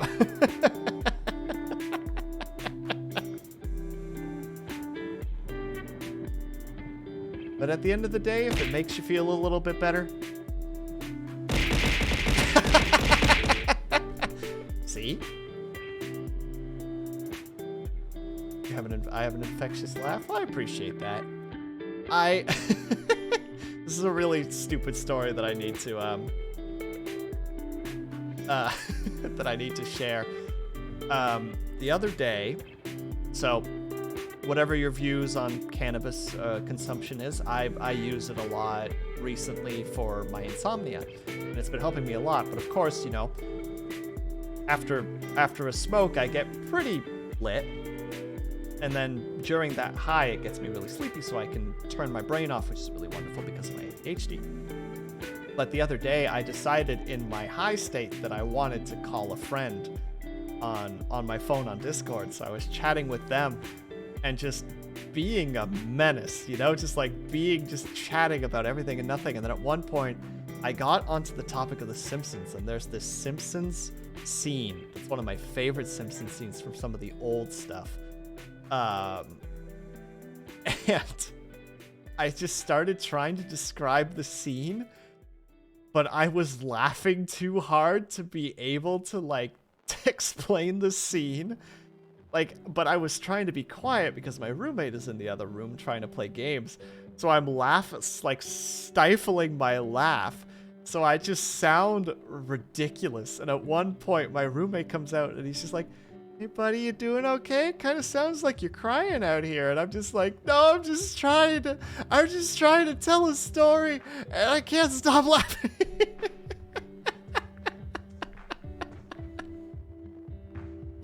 He's like, "All right, I hope you're having fun." He just went back to his room.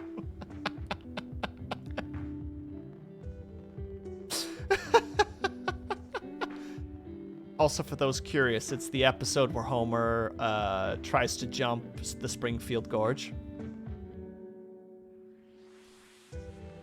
Best scene in the whole in all of The Simpsons. Don't at me.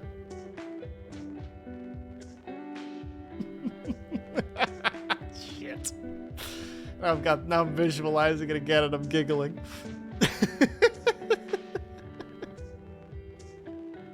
Never watched The Simpsons. It is very slapstick, so if you don't like slapstick, it is not a good scene. But essentially the premise of it is that Bart has been kind of being a daredevil throughout the entire episode. And finally he's going to jump Springfield Gorge. And you know, like, it's a huge chasm. Like, it will probably be the death of him. So Homer, in an actual moment of, like, you know, parentalness, are you laughing at the part where he keeps saying out? I don't have to answer that. So Homer finally is just like, "You know what? You know what we're gonna do? I'm gonna jump the gorge so that you get to see how dangerous this is." You know, like, he becomes like, you know, like, he does a good parenting moment. And then Bart's finally like, I'm not gonna do it. I love you, Dad. And then, you know, it's a moment, but obviously it's a comedy show, so there has to be a moment to break. So Homer's on the skateboard, and they hug, and he's like, "I love you too, son," you know? And all of a sudden he starts slowly rolling away from Bart because he's still on the skateboard. He's like, "You know, I think this might be the closest I've ever been to you." And he just starts going down the ramp, and he jumps, and he's like, "Ah, I'm gonna make it. This is the greatest moment of my life." And then all of a sudden he just starts dipping downwards.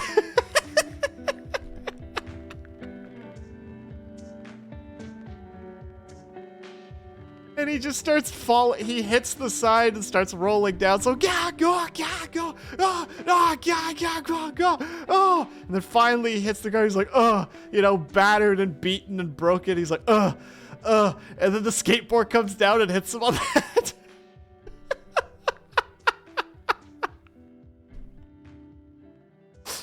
And then it fades to the part where the ambulance, or like the stretcher has him, you know, like, a helicopter has, like, the cable going down, and it's pulling him up, but because of the wind, it keeps slamming his head into the wall while he's in the stretcher. So,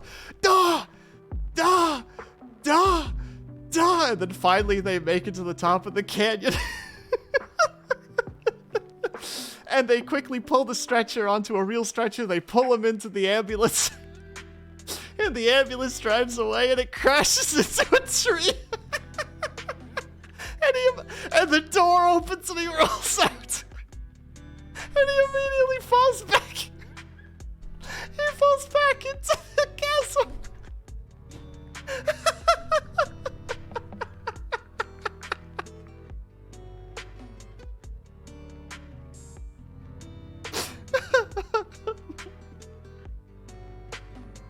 Oh, right, Lawful. Right, Lawful? I'm not even high right now. Imagine me telling this story while I'm high. It's like 3 times the amount of laughter.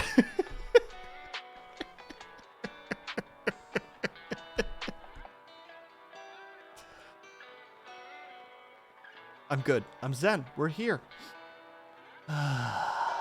We're calm.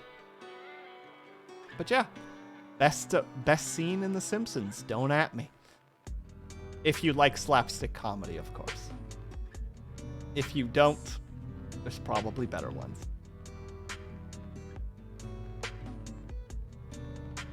But that one just that one just does it for me. There's actually, I'm sorry again to go on this random little tirade. There's an episode of Family Guy that kind of does something like that. And it's again one of the episodes of Family Guy that's actually kind of funny. Bear McBear, hello. What have you linked to it?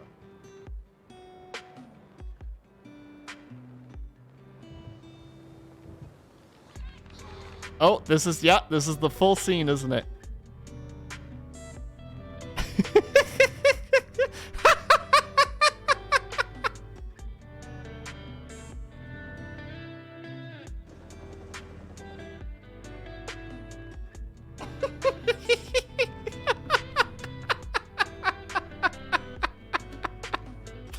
Thank you, Bear McBear.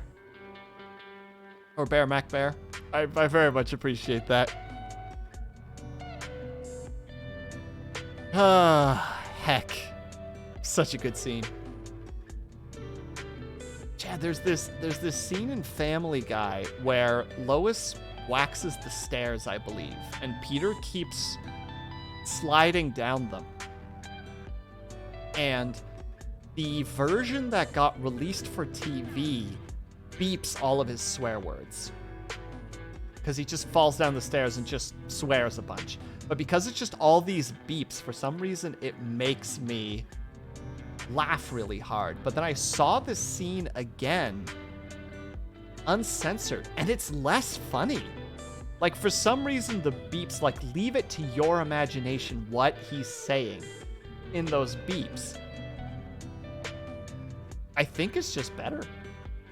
It's a similar attitude to horror, right? Like, if you don't give anybody a description of the scary thing, you just let the mind fill in the blanks.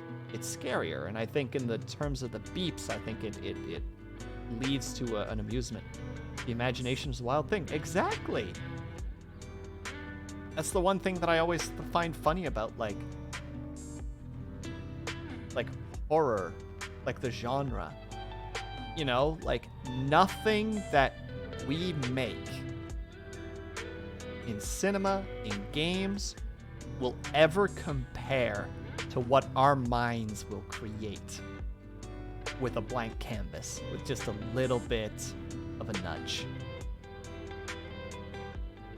We will always personalize it. Yeah, exactly. It's always something. It's got like the Harry Potter thing. What are those darn things called again?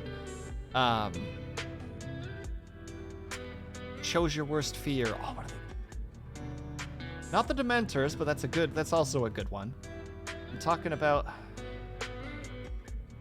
yeah, the Dementors are the soul suckers, or the happiness suckers specifically.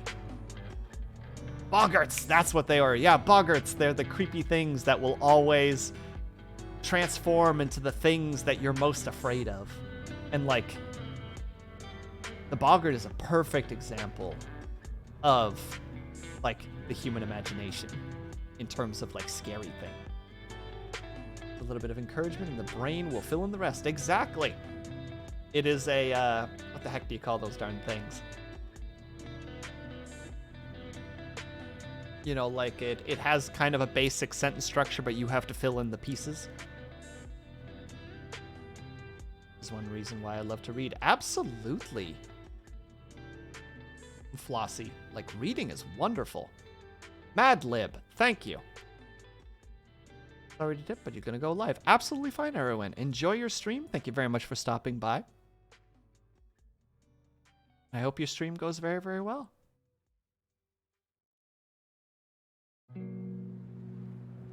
And it's funny, Flossie, I don't know if you were there, but for like the spooky readings that I did for Halloween, whenever there was a monster that had to speak. Ooh, knock knock, who's there? It's Stitches, someone let him in. it's fascinating because when like the creature or the entity has to speak, I know I'll never do it justice. Just coming in here with the zoomies.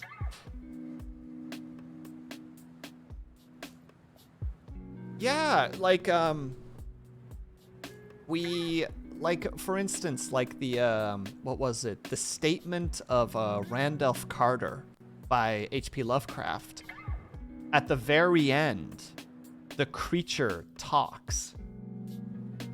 And I know that I can't do it justice, right? Because that's one of the powers of written stories. Your brain fills in the words and fills in the voices.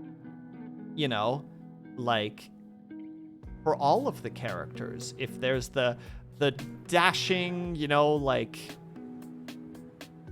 how to say, like the dashing rogue, like he might have, you know, just like, behold, it is I, here to save the day, madam, you know, could have that kind of a voice. But for other people, it could be just like, it could be a completely different voice.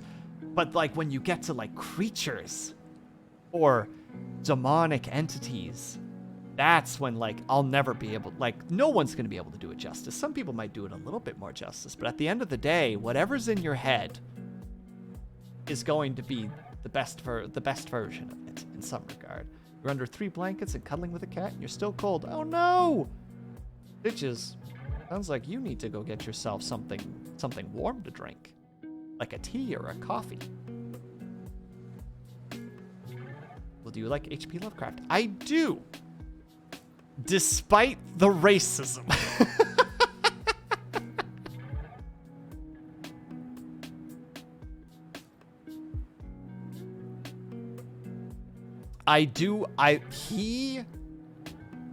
He was definitely a guy who was afraid of his own shadow. He is a product of his time, you know? He is in that time era. He came from a family of money, but didn't have much for himself. He was sickly. He was probably either gay or asexual in a time when that wasn't acceptable. He was, you know, like, and he had the racism. That's just how it was.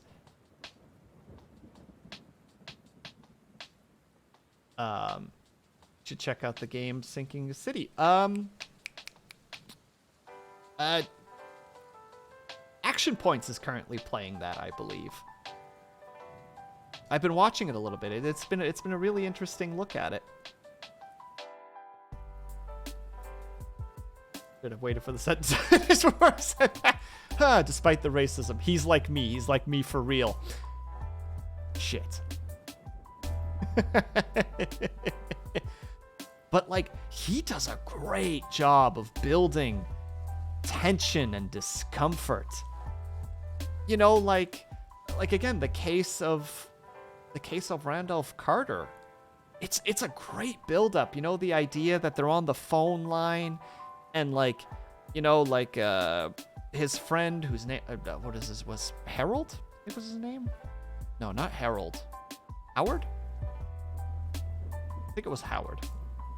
You know, like went down and he's talking to him on the phone, just being just like, Carter, it's horrible. You won't be able to believe what I'm seeing. No man should be able to live through this. You know, like you're just like, oh shit. Like this guy is seeing things that is barely keeping him, like he's barely holding his sanity together based on what he's seeing, which is fantastic. You know, like that's such a great setting. And then like even at the end where he's just doing you know, like there's the moment where like there's barely any noise coming from the receiver and he's just like, you know, like, it's over. Won't be long now. Get out while you can. Put the slab back. You know, like just that quiet sounds of like a dying man, you know, like the death rattles of someone who's just clutching onto life just for the sheer purpose of telling his friend instructions, you know, like it's a freaking great moment. Like, he does write that well. Like, the rats in the walls is a great thing where, like, the guy goes into the house and he's, like, hearing all the noises, but he can never find things, but he hears them. I can't think of the other one, but there was another one that was really good from H.P. Lovecraft. Oh, The Cold Room? I can't remember what the heck it's called. It's like the cold, freezing. I can't quite remember the name of the story. It's also really good. But like the ending of the Carter one, or like the statement of Randolph Carter, like the ending, like, you know, like this one last thing, and he even describes it just like, there was one last sound from the receiver, and it was the last thing I heard before I heard, before I knew no more, before I found myself in that hospital days later. You know, and it's just like, well, shit, what does a demonic entity from the depths sound like? You know, should it be more of like a, you know, Harold is dead? Or should it be more like, or should it be more like, you know, should almost not even be able to be understood? Like you're not even sure if you're just coming up with the words. Like, if you're putting words into something that isn't making words, you know? Like, it's just like, it's so good. I do actually love horror and things along those lines, but I also really like storytelling. Like, one of the big reasons that I got into being, like, a dungeon master for Dungeons & Dragons, because I love telling stories. And unfortunately, my anxiety basically has killed my ability to write stories. I basically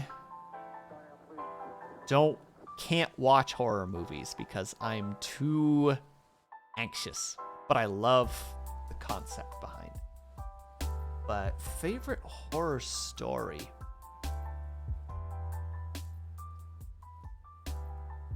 Honestly, I might have to say the most recent one that I got to read on stream, thanks to a suggestion by Frozen Scarecrow. What was it called? The Boogeyman by Stephen King. Like, that was a great story. That was fantastic. I got to read it over before the stream, and then I got to act it out, which was even more fun. Horror movies are a no-go? I feel that. I just can't do it. Just too anxious. Ringu or Joanne? Those are my favorite. Oh yeah, Stitches here is actually like a horror movie connoisseur. So like, he could actually tell you some good horror movies. Whereas I'm just a guy who likes to read up on concepts and the such. I love the way I like the psychology behind horror, I think, is the best way to say it. I'm getting so annoyed by this little note. Put it up a little bit. There, that's better. The OCD got to me. I mentioned a story about the rats in the walls, and that made me think of, I got to read The Telltale Heart on stream. The Telltale Heart is fantastic.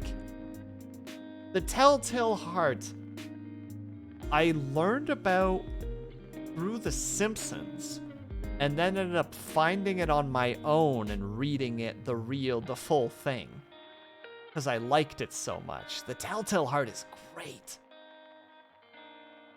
It's got that fantastic, you think me mad feel to it. Oh god, now I'm got frickin' Prince of Persia Sands of Time in my head. You think me mad. I can see it by the look in your eye. Perhaps I had gone mad. Who would, given the circumstances that I had seen? A lot of Poe's work is incredible. Yeah, we also got to read The Raven, a classic. Can't remember all the ones that we read, because I have a really, really bad memory.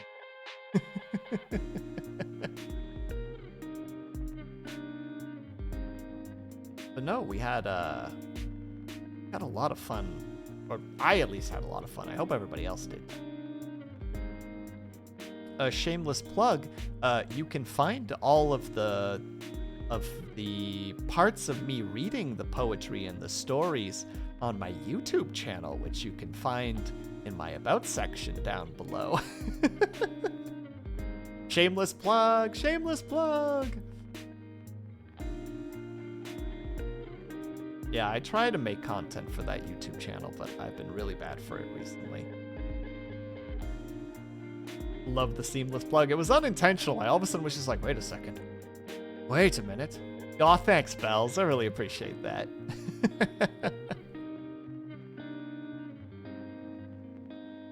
Telltale Heart, more like Tattletale Heart. Nobody likes a Tattletale Heart. Why did you name me Heart, Daddy? Because I wanted you to be something I wasn't. Loving. Lunella, hello. How are you? There you go. There's another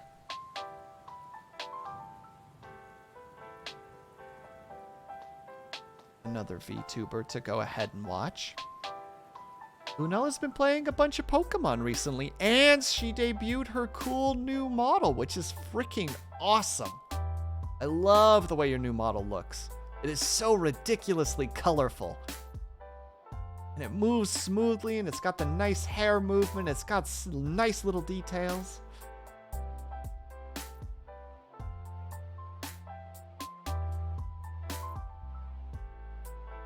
Yeah, Lunella, Pavlov was in here earlier causing havoc, as is per usual. I think that might be pretty on brand for him.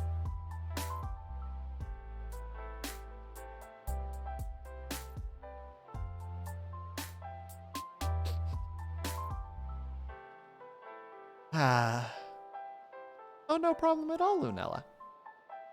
I'm sorry that I haven't gotten a chance to look at your stream or be active in your streams. I've been lurking in every stream that I can, but I've just been so freaking exhausted that it's just like, all right, I'll lurk. That's the best I'm going to be able to do right now. Of course he was.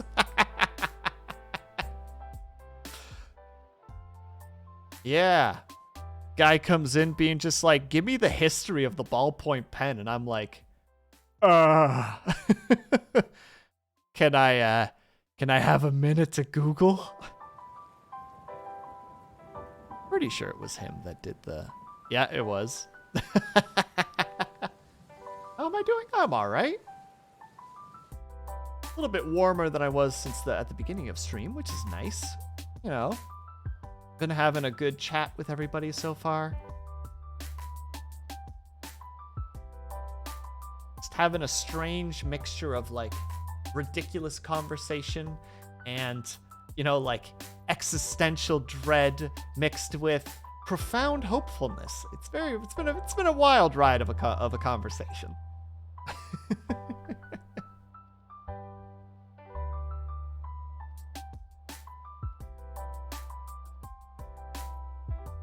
Like I was heading in a specific direction with the topic, but now that my brain has decided to toss that idea out the window, and now I can't remember what it is anymore.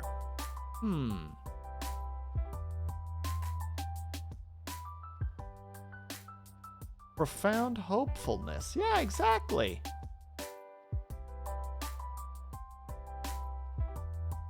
I would say we at least got there somewhat. I want to believe, at least. For me, at least, there was a moment of just a reminder. You know, like, things are fine. Despite everything, you're still you. For better or for worse. Sorry, I couldn't resist. I'm still a pessimist at the end of the day.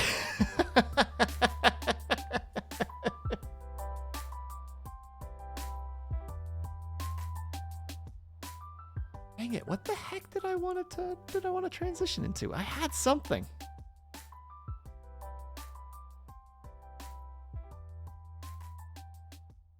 Oh well. If it's gone, it's gone. You're a good thing. Aww, get out of my chat. I'm just kidding. I appreciate that. I am definitely somebody who can't handle positivity very well. ADHD, the train has left the station. I feel that so much, right? There's a great statement once that my cousin said. My cousin also has my cousin has a form of autism. We don't know what kind, but he has a form of autism. And one time they're all in the Netherlands, so one day they were out for a bike ride, and there was a turn in the road, and it was him and like his parents and his siblings, and they turned and he just drove right into the ditch. Like, he did not turn. He just fell right into the ditch. And, like, it's fine. He knows how to swim, so he dragged himself back out and he pulled his bike out and everything. And they're just like, what happened? And they're just like, and he's just like, oh, het bruggetje stond open. The bridge was open, is how you would roughly translate that into English. The bridge was open. And basically the idea was just like, he, like, in his head, he saw the turn. He knew what he had to do. He had to turn left, had to go. And it just didn't happen. He just didn't turn. Het bruggetje stond open. The bridge was open. And I love that. That's such a great way to look at it. The idea of just like, like the information bridge that goes from your brain to your body. Like, the bridge was just open for a second. I love that. It's such a great term. Like, I definitely relate to it as somebody with ADHD. Like when you walk into a room and you're just like, why am I here again? And it gets weirder because I remember once somebody mentioning this, just go back to where you were standing when you had the thought, and sometimes it's there. And the way they described it was just like, you left the thought behind and you need to step back there so that you can take it back in. And there's been a couple times where, like, I've walked into a room, it's like, why the fuck am I here? And then I, like, take 3 steps back, and it's like that little, like, ghostly thought just kind of goes, sucks back in, and you're like, oh, that's right. And then you walk back into the room, and now you can do the thing. The human mind is cray-cray.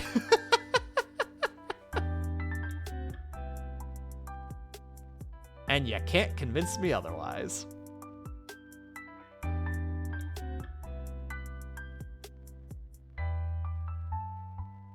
It really is. And you love that story, Avatar. Really? Is there a particular reason you like it?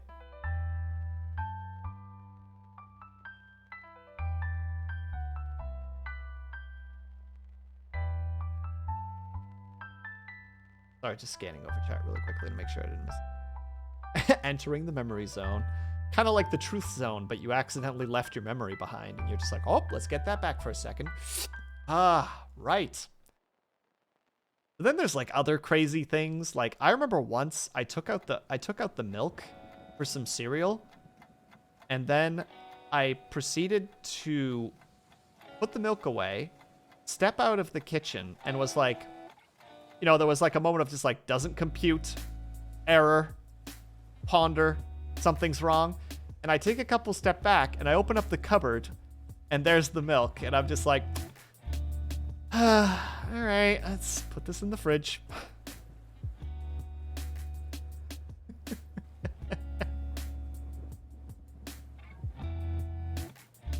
The human brain is crazy, but it can be very funny sometimes. Like, when you're supposed to microwave something and you put the microwave thing into the freezer instead, and you're just like,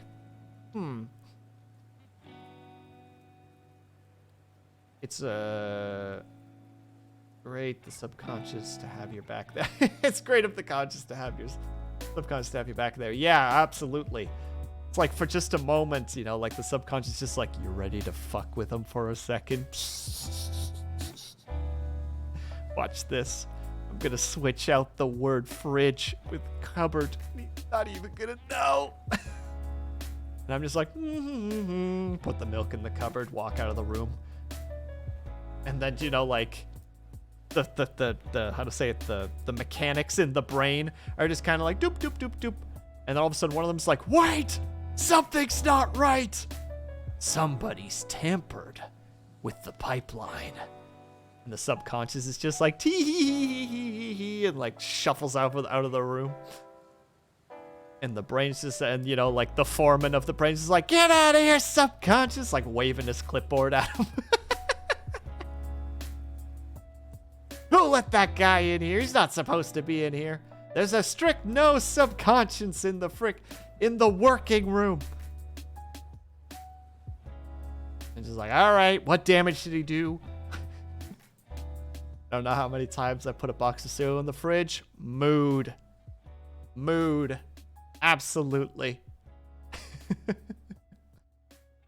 Or the fun, like with the ADHD specifically, like I learned really young that if I want to make sure that things don't disappear on me, I always put them in the same place. So there's a thing at my parents' place where I always put my wallet and my keys. They always go there. Always.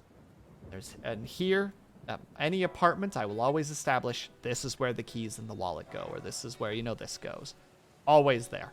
Because if it isn't there, then it has disappeared. Like, I have a place where I put my phone on my desk. It is to the top left of my keyboard. That's where the phone goes. If it is not there, it's lost. And then I have to scour the house to find it. Even though, most of the time, it's to the right of my keyboard. As far as my brain is concerned, it's lost now. Like, where'd I leave it? Did I put it on the counter? Is it in the bathroom? Is it in the kitchen? I have once found it in a cupboard before, though. So, I wish it was that I wish that was that organized. Hey, Roland, I feel that. Sometimes that's just how it is, though.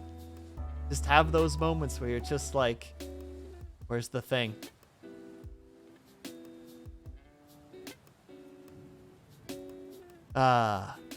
It is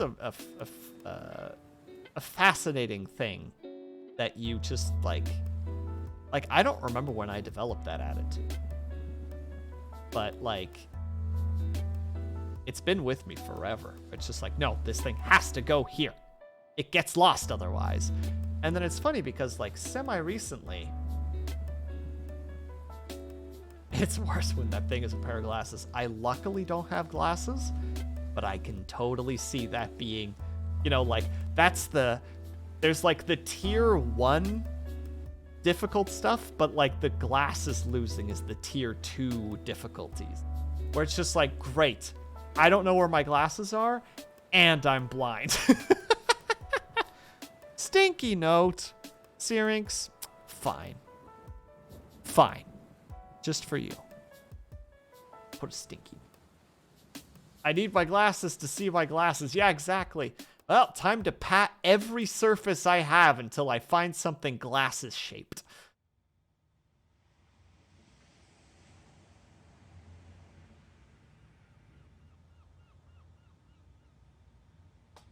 Velma, yeah, right? My glasses.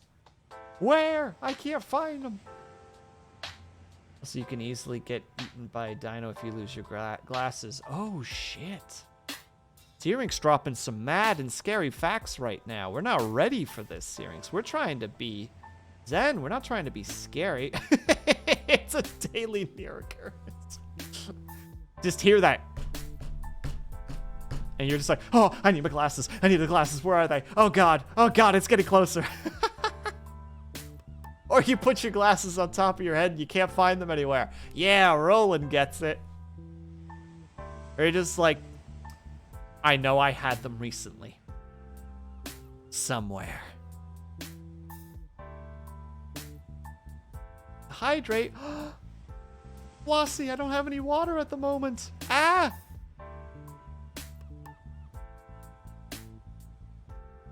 Talking on the phone while trying to find. Oh, that's a mood. That's a mood. more on your face. Where are my glasses and why can I see so well? Definitely had the trying to find phone while holding phone before Cray. I register that.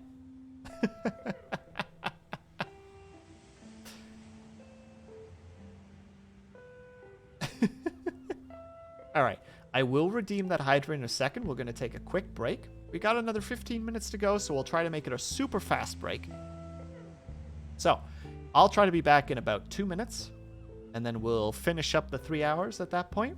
So, if you can and are able to, I hope that you get up and stretch, grab yourself something to eat, grab yourself something to drink. Make sure that you're taking care of yourselves. I'm going to go grab a quick glass of water. I will be back ASAP. I will see you guys very soon. Don't go anywhere, unless you have to. You know, you're not beholden to me.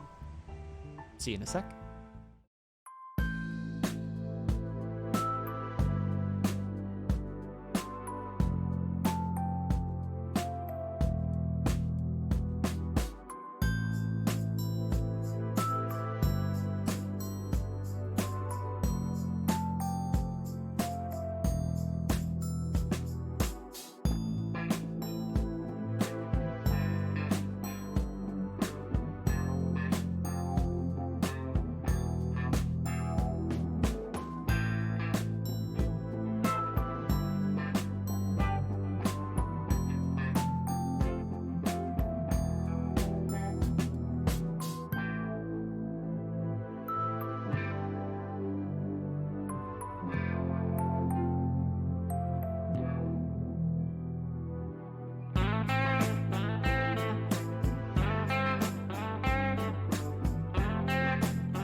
And we're back. Don't look at that last chat. I totally wasn't running around singing the frickin' fine print song while I was trying to get my water. Also, thank you for the hydrate one more time. Stroopwafel. There you go, Avatar. Thank you for the redeem. Did I miss anything? Face. Do it all the time. Beholden. Beholden. I am beholden. Beheld. Praise be. Isn't soccer rules, Will? The timer stops when you're away. Canada and hockey rules apply. You owe us the full 15 minutes. I don't know about that. By the way, thank you, Blue, and thank you, Bells, and thank you, Lawful. Always appreciate the welcome backs.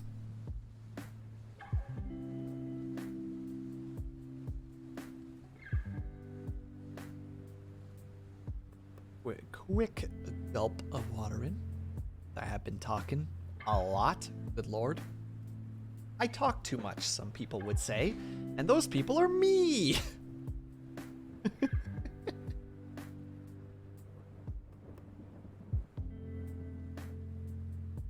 Unwelcome back. Ooh. Get unwelcomed and then a pillow to the back of the head. That's the return I was looking for. The return that I expected. You know what I mean? Thank you for feeding my imposter syndrome. Oh my god. Imposter syndrome is so freaking awful. Oh my god, I just realized that I've had the freaking Halloween shenanigans up the whole time. So embarrassed right now. There we go. Be gone. So disorganized. First hour and a half didn't have subtitles. The first 2 hours and 50 minutes we just had the Halloween decorations.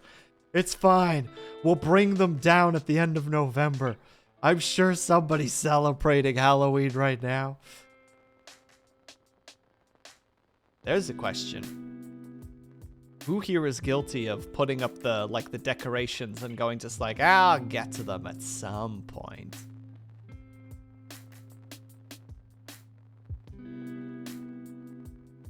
You know, just let them sit there for a while. You know, a month's worth of a while. And you're like, probably get to that. This one. I don't do decorations myself. I don't know why. I just don't have any interest in it, but haven't. Because I know I put I know if I put them, that will happen. Ah, I see what you're saying. That be me when I get around to doing Christmas stuff. It's like, well, it's up now. I mean, I can stay up a little bit. Don't worry about it. Can't type because hiccups. Oh no! Avatar! Boo! Did it work? Did it scare the hiccups out of you? My dad used to be real that, where I'd have hiccups and he would just do the, you know, that'd just be that quiet moment where I'm just like focused on something and he knew I was focused on something. And then suddenly he'd be like, ah! And I'd be like, fuck! Sure, why not? All right. As far as I'm concerned, I cured your hiccups. You, that's, you know, that's a point in my favor now on the scoreboard of arbitrarily us owing each other things. You know, that's a point for me. Now you owe me a point. Except for you already have like a couple points up there, so I need to catch the fuck up right now. Does that scare you enough?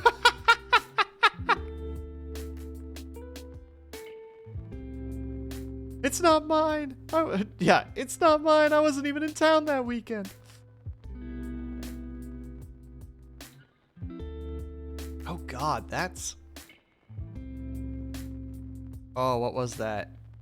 That's a red versus blue reference. Holy heck. There's a blast from the past.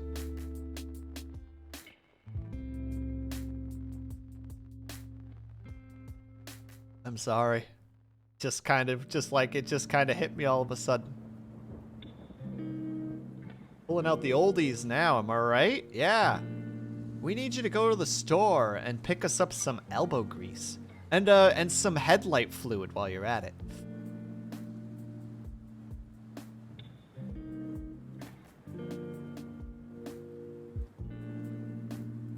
I'm pretty sure that's a joke from like... That has to be a joke from like some of the earliest episodes. Remember when Red vs. Blue was on a rolling episode list every week? I don't. I basically binge watched it when there was like 40 episodes out. Oh no. Come on. Don't linger. Don't linger, you dingus. Fine. Fine. Sorry, the sneeze is lingering.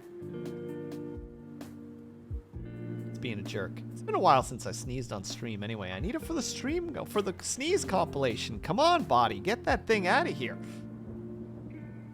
I actually totally have a bunch of saved clips of me sneezing. And I'm going to make a sneeze compilation because I'm a fucking weirdo. It's literally just gonna be just a video, like a 4-minute video of just me sneezing a bunch of times. Do it? Oh, it's gonna happen, Flossie. I just need 2 or 3 more sneezes. I mean, there is actually like a hashtag. It's barely used, but on Twitter, I think it's VTuber sneezes, I think is what it's called. VTuber sneezes. Okay, thank you. Frickin'. chat that or subtitle thing, as you should. Yeah. Saving them up for a special occasion? No, it's just I have an arbitrary number in my head that's just like, this is how many. Oh, is that true, Lawful? Should I go and snort some pepper from the kitchen really quickly to give you what you want? Just sitting here. Bah, bah, bah, bah. Ah!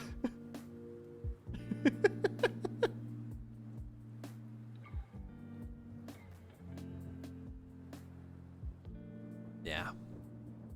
I do need to make some more video content, though. You know, I finally have time. Encouraging the youth to do lines of pepper like that. Set a deadline for the New Year's. Yeah, Happy New Year's. Here's me sneezing. These are a lot of fun to listen to. I appreciate that, Cray. That's very appreciated. Thank you. What's next? Sage, oregano, thyme. We don't have enough time for that. Xerinx. Time is precious. Yes. Why is that even an option?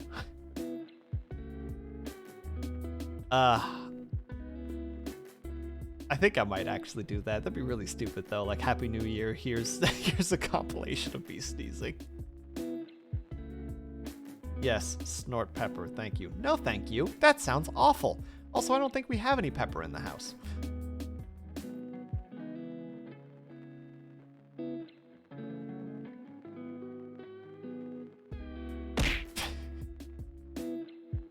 You're gonna steal all my towels? That's not nice. Lawful, please. Why would you do that? Why? Why? I mean, I'm glad though that I have the time. I'm working on a compilation video right now for I'm doing the compilation for the collab that I did with Avatar and Falala. I'm almost done. I just need to do the subtitle stuff, which takes a really long time, but is my favorite part of editing. So hopefully that'll be out by like Monday or Tuesday. I hope. I'm gonna try to work on it a bit more after stream. I'm gonna dedicate a portion of tomorrow to it. Ugh, excuse me. Ugh. Despite not having work anymore, I still sleep like absolute garbage. It's great. It's just like, yay, I can just like fall into the neat life. And now my brain is just like, you know, you could be being productive. And it's just like, yeah, you're right. I kind of want to relax though. And it's just like, yeah, you should relax. And it's like, all right, let's go and relax. And the moment I start trying to relax, it's just like, you should feel guilty about relaxing. And it's like, what do you want from me, brain? Guess who's back? Back again. Mandalorian's back. Tell a friend. Oh, now everyone report to the dance floor, to the dance floor, to the dance floor. All right, stop. Pajama time. Sorry, I'll stop.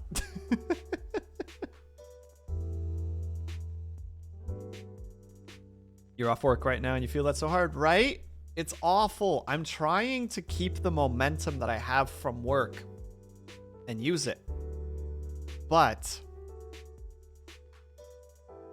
my work was kicking my ass with a lot of overtime. So it was like an unhealthy situation. So now when I try to work, I'm in that state where I'm just like, well, I hate working. Rest. No, be productive. No, rest. Yeah, exactly. Listen, you should always feel bad for relaxing. What is life if not embracing the grind? Are you not starting a business right now? Then you're failing. Do you have 3 full-time jobs and also a side hustle? No? Then you're failing.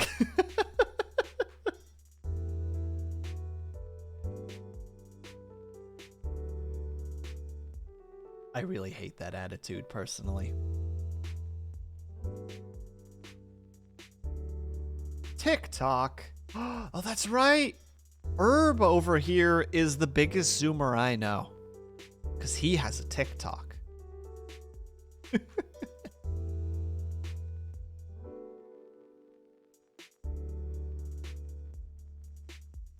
One time my entire family died in a terrible Avatar 7 accident. He murdered them all twice. I still showed up to work because I was on my grind. That hurling yoke morning? What? It's in 10 hours you gotta sleep. Hell yeah, Mandalorian. I hope you get some good rest. Pay no mind to the grind. Stay on your behind.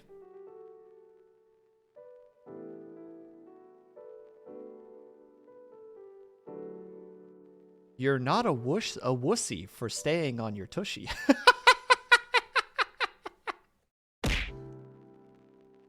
I deserve that. Hello, Dystopia. How are you?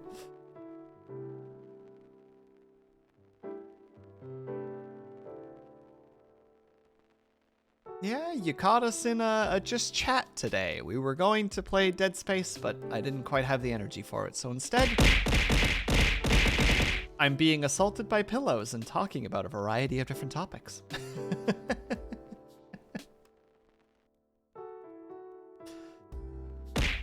Ah! You don't even know that game? It's like an action horror game. And also, thank you for the hydrate. It's a spooky, scary game with spooky, scary things that go bleh. And I go, ah! And then the game goes more bleh. And I'm like, all right, I'm not as scared because I'm actually relatively decent at third-person shooters. I know Lawful got really mad at me at one point because I beat an area very simply.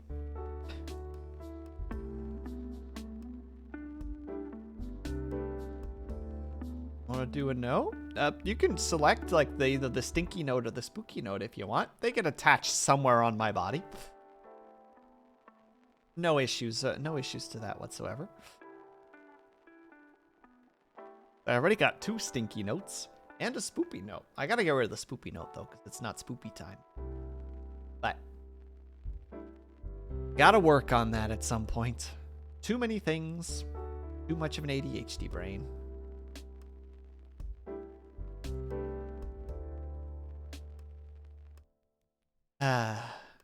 Alright. I do think that we are going to wind down for the evening. Oh. Ooh, but we actually have a couple of good choices right now.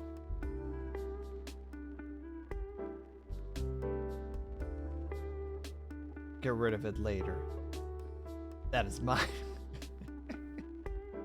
Conflicted and just happy and jealous at the same time.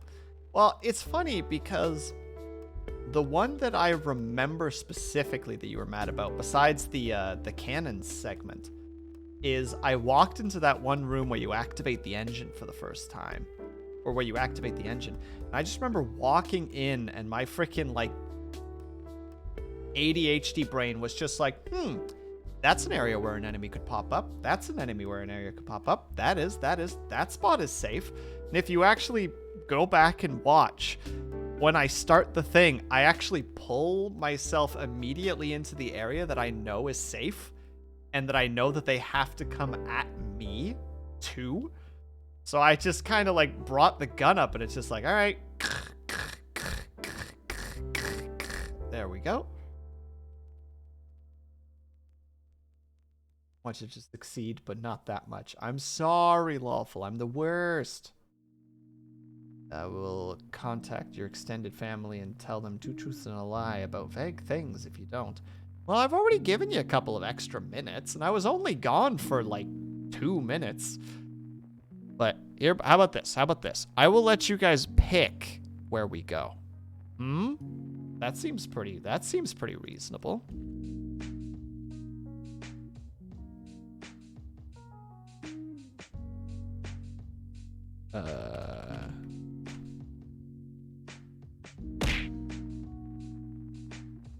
Heck was the last one? Resident Evil 2.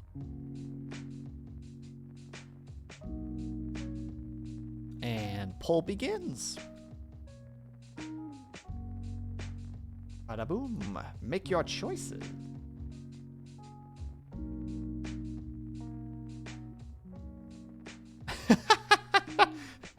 I'm sorry, Dystopia. I mean, there's nothing wrong with having a nice cup of coffee. I'm drinking tea myself, but still, you know. But yes, choose where we are going, friends and family. Mostly just friends. Never anything wrong with coffee. I see the name continues to hold true. It's actually a hover drink. It's...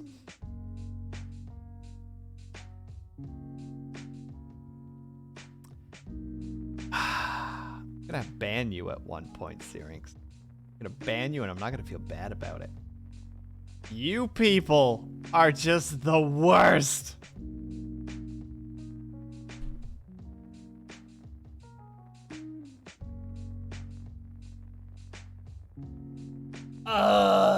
Why would you do that?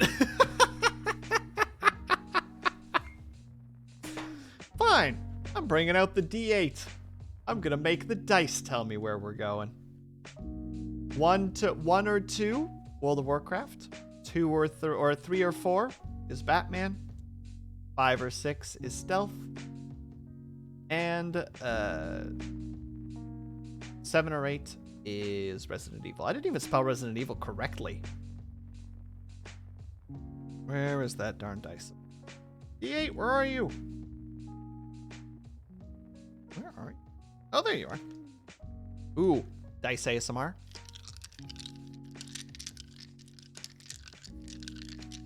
Don't know if anybody enjoys this sound, but... Oh, I love that Lawful's just like, dice ASMR, and I'm just immediately just like, dice, dice, dice, dice, dice, dice, dice. Oh yeah, this isn't a... What do you call it? Like a directional thing, so you can't hear it on the left and the right. So I can't do the proper ASMR, unfortunately. Where are you? There you are. Mmm, crunchy dice. Crunchy. Alright, and the winner is... Were the results from last time? Just need to look at the things. It was... Stealth.inc. Well, there we go. We are going to go ahead and raid our boy. Oh, before I forget.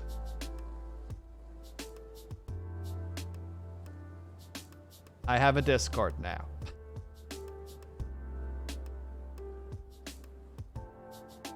That is the only time I'm ever going to do the exclamation mark Discord. From now on, it is up to whoever decides to want to share it.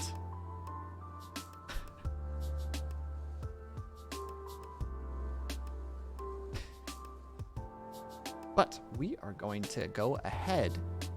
I'm looking all over the place because I'm trying to do this correctly. Wait, did I do it in the wrong one? There it is. Okay. All right. Thank you for the stream and the laughs, Will. Hope you have some good, refreshing rest. I very much appreciate that as well, Flossie. We are going to go ahead and raid Triox. He is currently playing a stealth game of some kind, I believe. He's a little bit on the shy side, so like if he doesn't respond right away, don't worry about it. He's still a good lad. I'm gonna go over and be nice to him. Raid S. Raid F. There you go. Gonna do my outro because otherwise I'm going to forget and my OCD will ruin me forever. Thank you very much, by the way, Craig. Thank you guys very much for stopping by, whether you were lurking, whether you were chatting, whether you were just popping in and out for just a second. Know that you are super appreciated. I hope that you're having a great day, afternoon, evening, or night, whatever time it might happen to be for you. I hope that you're taking care of yourselves. Hope that you're drinking plenty of water. And when you finally do sleep, whatever time that might happen to be for you, I hope that you have a very restful sleep. We're going to go say hi to Triox. Give him lots of love. He's a good guy. I will see you guys next time. Goodbye for now.